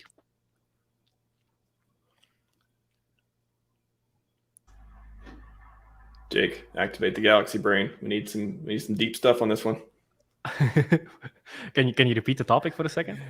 So no solutions, only trade-offs. So I think the question is the answer. I like the way you put that. Pretty much, yeah. I might have covered it. I did spend some time like thinking about it this past weekend. So it's okay. We don't have to go deep into it. I was just I think that's something that people especially it's like, how do you become violent with like ideals? How do you become toxic? How do you become a version of yourself that your future self or other people around you wouldn't be proud of? Maybe it's by alienating yourself or going for picking a solution that this is the answer. There's no flexibility. Everyone else is wrong. I'm right because of this reason. Well, maybe in their perspective, in their environment, in their country, in their other, a whole other different plane, they are the ones that are benefiting from the other trade-off on the other side. So I think having that perspective is so key to not getting triggered by the news. Just don't watch the news. But if you're going to, you cannot get triggered by understanding there's only trade-offs. People are making these trade-offs, or people are making the trade-offs for you. And the solutions really don't exist. It's just, what are you willing to give up to get what you prefer? Yep. Okay, so yeah, you wanted the deep angle? I'll give you the deep angle. Bring it, Jake. One of the things I've learned as well, I don't remember from who this was, but thinking in terms of dualities is one of the biggest weaknesses you can put on yourself. So to give an example, a lot of people think there's hippies and then there's rich people. There's spiritual people and then there's rich people. There's people that care and then there's people that just fuck people over. You can be loving or cold. Duality is one of the biggest weaknesses people put on themselves. They feel like they have to pick a side. But the sides don't exist. Like, for instance, a lot of people, toxic masculinity, there's actually a lot of benefits to having a feminine side and being in touch with it in certain kind of periods of your life. For example, when in a relationship, you have to be loving and you have to be cold. You have to do both at the same time. You can be... So how do I explain this duality thing? The biggest kind of pet peeve that people have with spirituality is usually you don't, like, the hippies are broke. But that's because you look at things in duality. You can be spiritual and rich as a motherfucker. And because people feel like they have to pick a side, they completely cut off half of their life and half of the options. So instead of thinking of things in dualities, you have to think of things in spectrums. There's no 0 to 10 on spirituality. There's no like yes or no on spirituality. There's a 0 to 10. There's no rich, not rich. There's a 0 to 10. So once you start thinking on spectrums, you open yourself up to other options, because the moment you pick one side, you cut yourself off to the power of the other 50%. Like in a relationship, if you're only loving, you're weak. If you're only cold, you're an asshole on nobody, and you don't care about anybody. But when you're loving and cold, that's the perfect combination. Loving comes from a feminine side. And the best men I know, like Andrew Tate is a perfect example of this. When he's out and working, he's going. He's all in. Heavy conviction, heavy masculine energy. But then when he's with his girl, he's cuddling, he's chilling, he's relaxing. So it's masculine and feminine. It's not only masculine, not only feminine. It's a combination. And I think stopping yourself from operating in dualities and thinking in ors and start thinking in ands, you open yourself up to an extra 50% of your life, an extra 50% of your power. Yeah, I think there's a lot more nuance to almost everything than most people recognize. People are not good or bad. People are good and bad. That person that we all hate for whatever reason because of the particular narrative they're posting could have extremely strong good value somewhere else. Like in there's this tribalism everywhere that, you know, if you disagree on a certain point that you yourself are evil. That is not true. It's rarely true that anyone is, if ever, purely evil or purely good. And like you're saying, even the ideas themselves are kind of nuanced. Like people think they have this idea of what love is. And sometimes that idea might not include, you know, being hard on someone or telling the hard truth because the person emotionally will take it negatively. But that could actually be the loving thing. And like you're saying, a lot of these things can combine and they can both exist. And, you know, true love, for example, might be different than a lot of people think, including me. Like I'm still learning what these massive words mean, like truth and love. But I think, I do think, I think there's nuance to these things. And I think they can coexist in a way that is much more, they're one and the same. Like truth, if someone is being truthful and being truthful, you know, is a good thing, then they're being loving. It's not like you have to sacrifice love for truth or something like that. They're one and the same. And I think that can combine in more than just love and truth, where they are the same thing. Yep. A perfect example of this is back when I was a software engineer, I was pretty much the only dude that was in shape. Because a lot of software engineers accept the fact that IT dudes are nerds. Yeah. They don't get any girls. They're not healthy. But I refuse to think in dualities. So I had a six-pack. I was smart as fuck, and I was one of the best software engineers. Because I refuse to think in dualities. I believe a man can become 100 out of 100 in pretty much every aspect of life if he refuses to believe that if one is 100, one has to be 0. It doesn't work like that. You can be the best husband in the entire world. And you can be an extremely masculine, go-getter, fucking crush everything. You can be healthy, you can be wealthy, you can have all of it. But when people think in dualities, they put limits on themselves. And you do this by putting labels on yourself. You do this by believing in stereotypes. You do this by believing in common social narratives. Yeah, the fit IT guy, that resonates with me. Because I was in IT for 15 years. And people would see me at the gym, ask you what I do. And I would tell them I was a system admin or whatever. And they'd be like, what? Yep, exactly. It's funny. Like we are like the fit IT guys. It's an exception. There's most people. I mean, if you are good at something like that, you're going to spend a lot of time doing it. If you're doing that, you're probably going to prefer doing that over going out of your way to keep your your physical body in shape, for example. So it is rare. So one more topic, and then we'll go to questions and wrap up. Amazing stream. Don't even have to say. Chat's been loving it too. Another thing I've been thinking about recently, and we should probably cover something about money and wealth as well. I mean, a lot of this stuff is intertwined, but like directly on this, I thought it was interesting to bring up the 9-to-5 mindset versus entrepreneur. And I was thinking about 3 reasons. I had this conversation recently with someone. 3 reasons I came up with why people don't become entrepreneurs or don't want to or don't in some way. And the 3 things I came up with were status. So if they work for a big company or they work for, something else, that becomes their identity. They get to tell people about it. They get excited about it. People say, "Oh, good job. You got a job at that company. Cool." It's a status game. And then 2 is the money and benefits.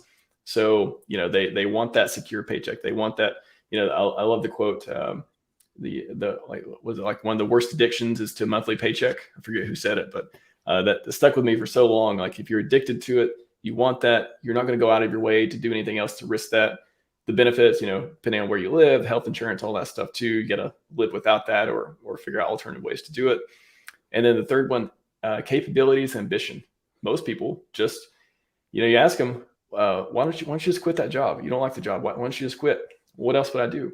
They literally have been conditioned to be told what to do. They want someone to give them a purpose. And it's sad and it's unfortunate and it's tragic, but a lot of people, they need someone to tell them what to do. Otherwise they would just sit at home, watch TV all day. But entrepreneurs, they don't do that. They know what they want to do, and they can't stand the feeling of having to work for someone else because they have better ideas and bigger ambitions. So whoever wants to start, we'll kick that one off. Why don't people do it? Why are they 9-to-5 mindset versus entrepreneur? I don't know. I've kind of started changing my stance on this after a while because I tried to get a lot of my friends into entrepreneurship. But as sad as it sounds, some people just don't have it in them. I think some entrepreneurs are just psychopaths. And we have this voice in our head where sometimes there's quiet in our life and we talk to ourselves like, this can't be it. There has to be more. There has to be more. And not everybody has that voice. I don't know what it is, but even when I was working I used to be a bartender for like a couple of months while I was building my first business. So I would bartend at night and then do the nightlife business during the day. And which doesn't make sense. We organized events, but I don't know. I think entrepreneurs always have that voice in the back of their head. There's more. I can be better. There's more out there. This ain't it. This cannot be it. And I think a lot of entrepreneurship stems from aggression of wanting more. And a lot of people just are not born, or a lot of aggression also comes down as a dude to your testosterone levels. If you don't focus on your health, if you don't supplement your vitamin deficiencies and your minerals, and you don't focus on a good diet and you don't work out, naturally, if your testosterone level is low, you're a man with less power. And there's a direct correlation between testosterone and being able to take on challenges, and the voice in your head with that there's got to be more. You don't get that when you're on low testosterone, when you don't take care of your body, because then you resonate with low frequency things. Drugs, fast food, Netflix, all of this stuff. It comes down to your vibrational state. So when people fix their hormones and they fix their body and they fix their health, and all of a sudden they have this much more energy, that's when the voice starts popping up. And I think this is why a lot of the young guys, a lot of the young entrepreneurs I know, they're all so goddamn healthy and fit. Because I feel like my generation understands it and then the older generation does not. Like Maxim understands it. But like most of the older generation does not. But we understand it because we can talk to each other, because social media is a thing. So if we see somebody do well and they're like, hey, I did this to do this, we start adopting it. So I think this younger generation we operate from a biology first. You get your mind, body right first, and then everything else flows from there. Because low testosterone is a low quality of life as a man. It just is. And I'm not saying hop on TRT, maybe if you're above 50 and stuff like that. Naturally, you can get your testosterone massively high. And this is kind of funny. One of the quickest indicators on whether your testosterone is low or high is whether you wake up with a boner or not, as stupid as it sounds. That's a massive indicator. So if you never wake up with sexual urges, your testosterone is probably low, and you should look into it. All right, talk about 180 health. Your PSA from Jake on the testosterone. I agree. Yeah. Go Max. Yeah. I think entrepreneurship is a beautiful thing. I don't think it has to be for everyone. I think it kind of reminds me of the security versus freedom analogy a little bit, but I don't necessarily think it's wrong, like morally or ethically wrong or something for someone to prefer a salary. Some people feel more secure that way, and that's fine. There's risk in being an entrepreneur, and there's some people I think that are not built for it. You can really hurt yourself. There's a fear there for a reason. There's things to be fearful of. But there's certain people that the risk is worth it. And entrepreneurs, like if you own a business or you create an idea, like your upside's a lot higher in almost all cases than having a salary. And if that risk is worth it, that's up for you to decide. But another reason for me that I kind of appreciate the entrepreneur route is I want to know what is true. and I want to have a relationship with truth. I want my actions, good or bad, to come straight back to me. In a sense, I almost aspire for the lack of security. I want to know. Holding yourself fully accountable. I love that. Like I want to have that feedback. You have the ability to lose or win, but it's within your control. I think that's a huge thing you get from being an entrepreneur. Yeah, I want to be able to blame myself. If I'm doing well, it's because I made good decisions. I took good actions. If I'm doing well, I didn't. And I want to be able to know right away as fast as I can, so I can keep learning and improving as an individual. And I take a lot of meaning in learning, because that's like, if I understand that, then I have a better chance of teaching my kids that. I have a better chance of being a good friend. Even just the understanding alone is, to me, so valuable. And then hopefully wealth is a big part of that as well. But even without the wealth, to me, the risk, the downside is I'll probably learn stuff. And that is a great upside, even to the money part not working out. That's really valuable to me, and not everyone is built that way. And I think someone should think twice, count the cost, make sure it's worth it before they do almost anything. But that's one reason that I'm very motivated to go the entrepreneurial route. And I value freedom massively high, more than money, way more than money. You bring up some great points, man. Go ahead, Jay. I just wrote it down. When it comes to entrepreneurship, I think people know if it's something for them. One of the things that pissed me off about having a job is, even if I became better, my income didn't change. Even if I went harder, my income didn't change. And it pissed me off. I want to see a direct correlation between me getting better and earning more money. Exactly the same for me. Yep. Yeah, I felt like when I was working IT, I'd kind of reached the peak of reasonable. If I wanted to live in the same area, it would be hard for me to get paid more. And then I was working at a university, and whether I did a mediocre job or a killer job, I mean, my income would probably be the same. There's plenty of people in a university. It's essentially a government job, that play the game, that play the system, and they do the lowest they can. And so there isn't like this, the lack of fear can promote bad habits. And I want to go out and fight and have a fire under me. If I don't make it work, it's going to be painful. So let's have a reason to basically be a better person and figure this stuff out. Yep. Yeah. I mean, there's a saying where entrepreneurship is the highest form of personal development, because everything is you. If you stop working, the business stops working. If you stop working, your team stops working. And one thing that also helps is, I learned from a mastermind, is your clients are a reflection of you. So if you're not getting the type of clients that you want, it's because you're not the type of person that you want your clients to be. So I'll give an example. One of the things that you get taught in the mastermind is, if you're the type of person that asks for refunds on anything, you get people that ask for refunds, because people are attracted to people who are like them. And that's on an energetic level. So if you're fearful, you attract fearful people. If you are disrespectful, you attract disrespectful people. A funny example, Alex Hermosi, with his company Gym Launch, he used to run masterminds, like in-person masterminds. And what he noticed is, when he had a beard, everybody in the mastermind had a beard. When he had just a mustache, everybody in the mastermind, all of a sudden, he started attracting people with mustaches. I love mustache Alex. I love mustache Alex. But it's you attract. I think that's so true. And like, some of my core beliefs are truthfulness and care for others. And going on the social media route, I've noticed, like, that's who I'm attracting. And it's the best thing ever. Like, these true people that are actually caring are the ones that I end up having reach out to me. And the thing is, they can, I think, unconsciously see that there's a part of me that really values that, and that resonates with them. And so we're drawn together. And it's the same thing. If I was, deceitful and didn't want well for other people, I guarantee you I would be attracting those people.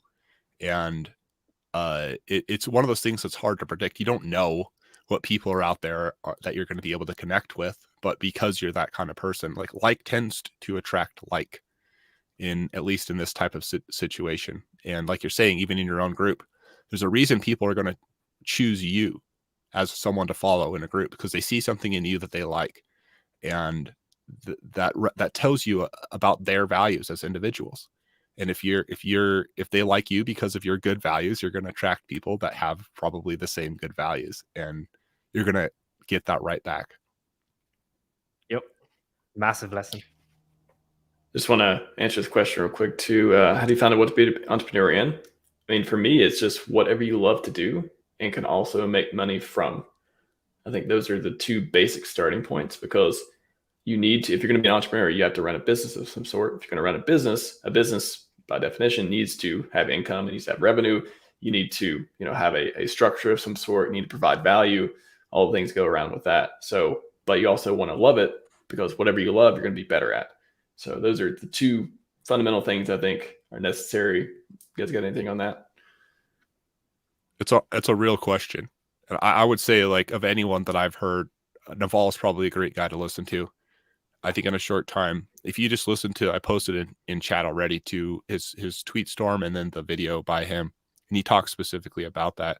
But I do think, like Naval himself says, what's the thing that's play to you but work to other people? That could be a sign that you're uniquely qualified to be an expert in that field and provide a lot of value. What's the thing that the value that you can provide that people don't know how to get without you? Like, if you can find a combination of those things. And then I think there's another thing related into there, which I think maybe Alex Hormozy talks about, but I think Naval as well. But you're an individual. You are a unique person. There is no one like you. You can have basically an original take on anything if you are yourself.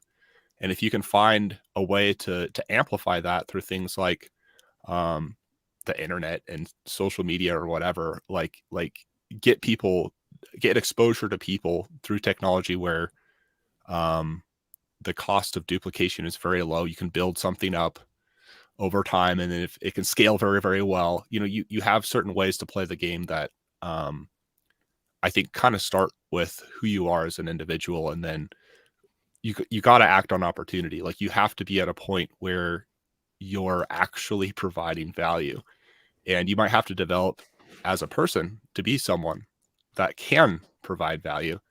But I guarantee you are unique, and you can provide value that other people can't, just being who you are and maximizing your unique strengths. But I would say I'm still learning that myself, and I've found a lot of help in specifically Naval.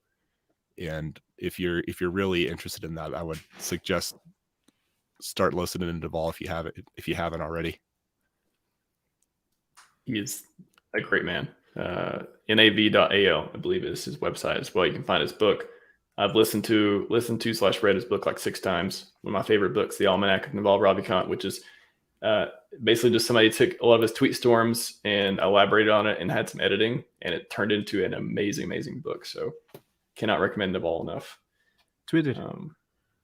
Woo! I love Twitter. Oh, Twitter. Yeah. Yeah. Everyone will take one more question. I scrolled up and I didn't, well, preferably mindset wise. I know there's some PulseChain questions. If nothing else, there was one about 2 more weeks. Okay. There was one about, I'm not going to scroll back up, but there was one. What are we doing to prepare ourselves for mainnet? Yeah. You guys want to wrap up on that? Just briefly, couple ideas, and we'll get out of here and I'll go have some lunch.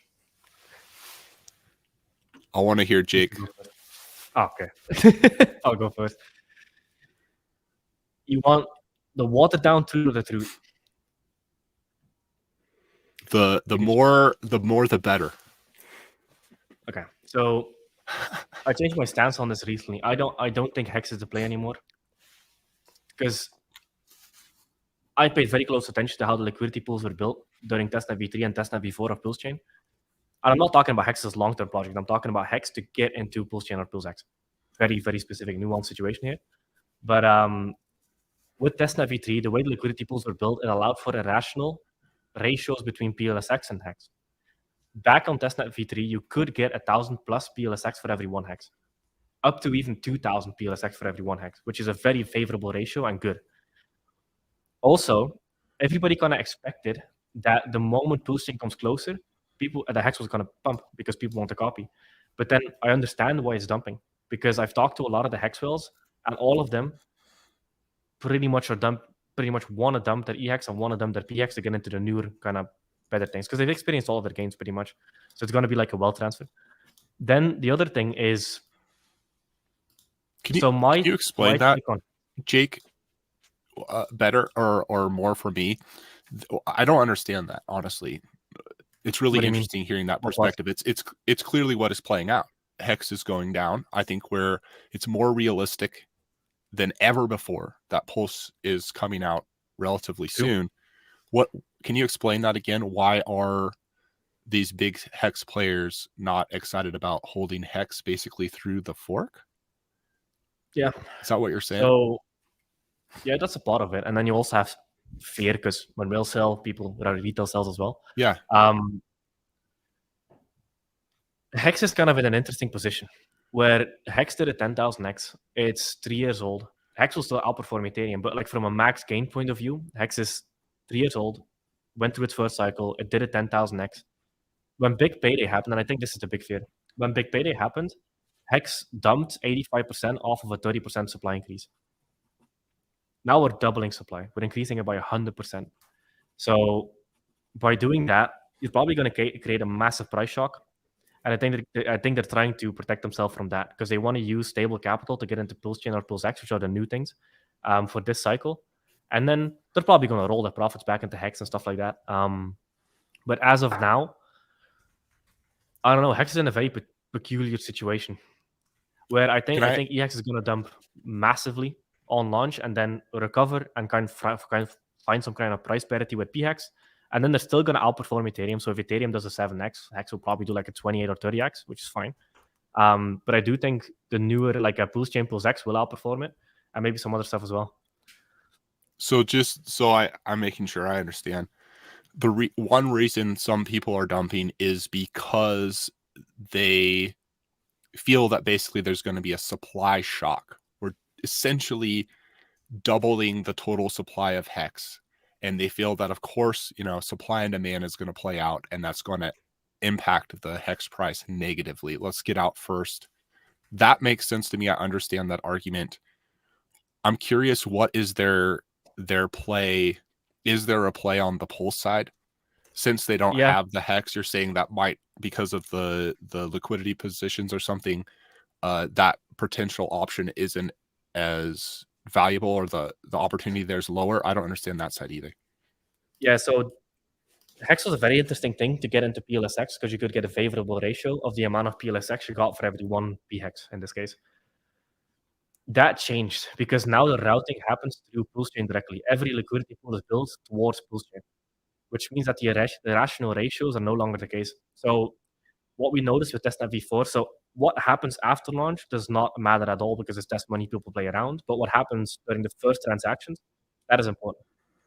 And during the first transactions, the liquidity pools that were built between Hex and PLSX basically set it at a rational ratio, which is 300 to 500 PLSX for every one Hex, which is, it's not favorable for the risk that you're taking on.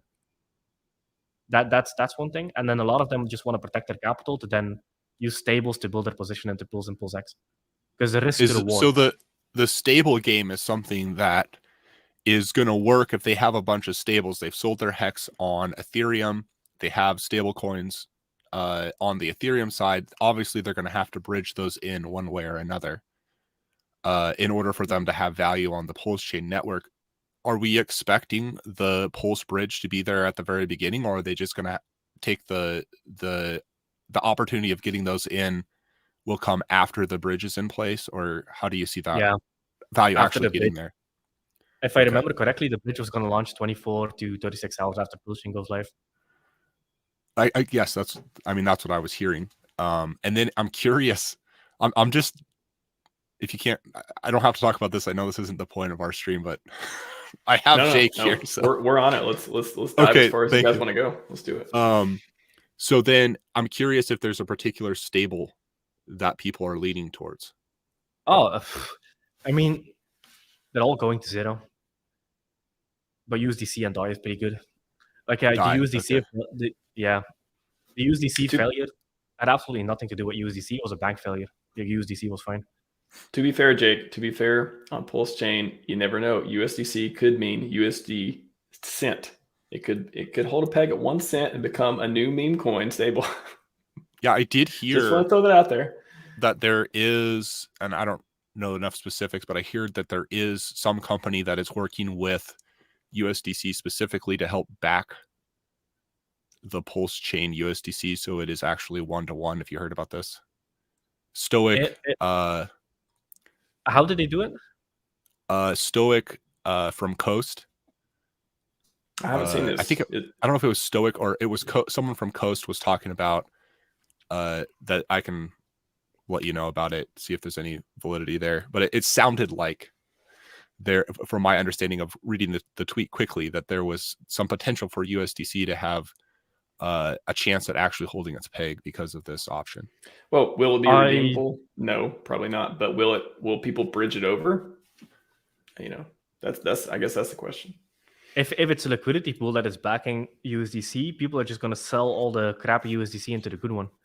I don't see it holding value unless it's redeemable. If it's redeemable, maybe. That is what I understood, but I want to put a lower confidence level on what I'm saying. I don't know this is true. This is a quick read. I mean, even then, we're going to get stablecoins very quickly just by wrapped USDC. People bring USDC to PulseChain, and then we have wrapped USDC that is redeemable. So we don't really need to back the copy at all. I think it's a waste of time. They're pretty much backing it for the first 24 to 36 hours. You don't need to build something for like 24 hours. Okay. I'll look into it because I've never heard of it. I'm just talking out my ass now. Just talking generally.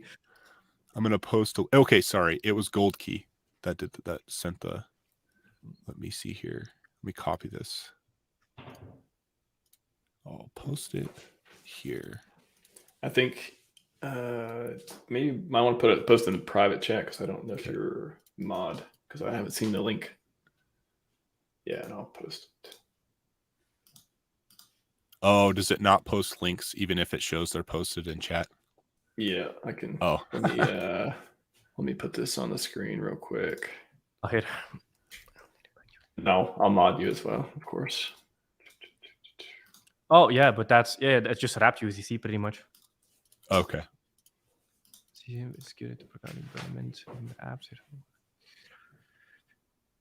because it's USDC comes from other chains. Maybe I'm reading it wrong, but that's what it looked like. Yeah, because it's multi-chains. So multi-chain essentially takes USDC from another chain and puts it on PulseChain so people can actually use it. It's the same as wrapped USDC. So does that have an effect on its value and its chance of actually holding a peg to $1? The wrapped USDC will hold a peg, but the PUSDC, the directly copied contract, will not. Correct. No. Okay. Yeah. Great. I think we're on the same.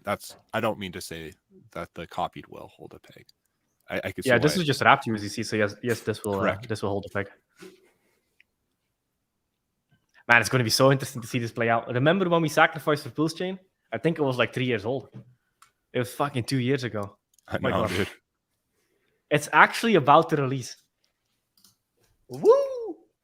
My God. 2 more weeks, man. 2 more weeks. Calm down. 2 more weeks. 2 more weeks.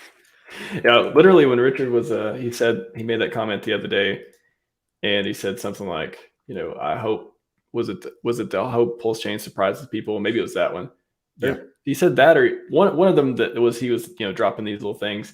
And I commented, I was like, please, sir, give me 2 more weeks. I don't think I'm ready. I've been in that mode. Like, I feel like I want it to come, but I just can't wrap my head around it's actually happening. So like, I don't want to even like make that switch over yet. It's like, no, actually, I'm okay. Let's just keep doing 2 more weeks. So, like, funny enough, I had that reaction. Same. Yeah, right? I think PulseChain is going to launch, and I'm going to be like, wait, am I sleeping? I know. Yeah. Exactly. All right, chat. Thank you for being mostly civil today. Lots of good questions, lots of good comments. Actually, I would say 95% of it was pretty great. So appreciate you all, gentlemen. This has been another amazing wealth mindset. Love doing these streams. Love talking with both of you. Get your perspective on life and productivity, and just how to figure out how to be wealthy and how to make actions that wealthy people make, to put all these pieces together in this complex world we live in. And I always learn something new. It's been fantastic. Yeah. What do you guys want to take us out? What final thoughts before we all say our piece? Start with Jake. Morning boner, spirituality, and crypto. That's all you need. Do you say morning boner?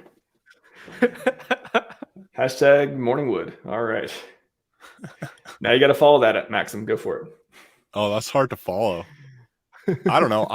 I'm just learning like everyone else, and just, you know, trying to talk from what I think has worked well for me, and very much learning. And that's a reason why I'm so glad to be talking with other people that are fighting, that are striving for better. And I appreciate the talk. I hope the people watching took value from this like I did.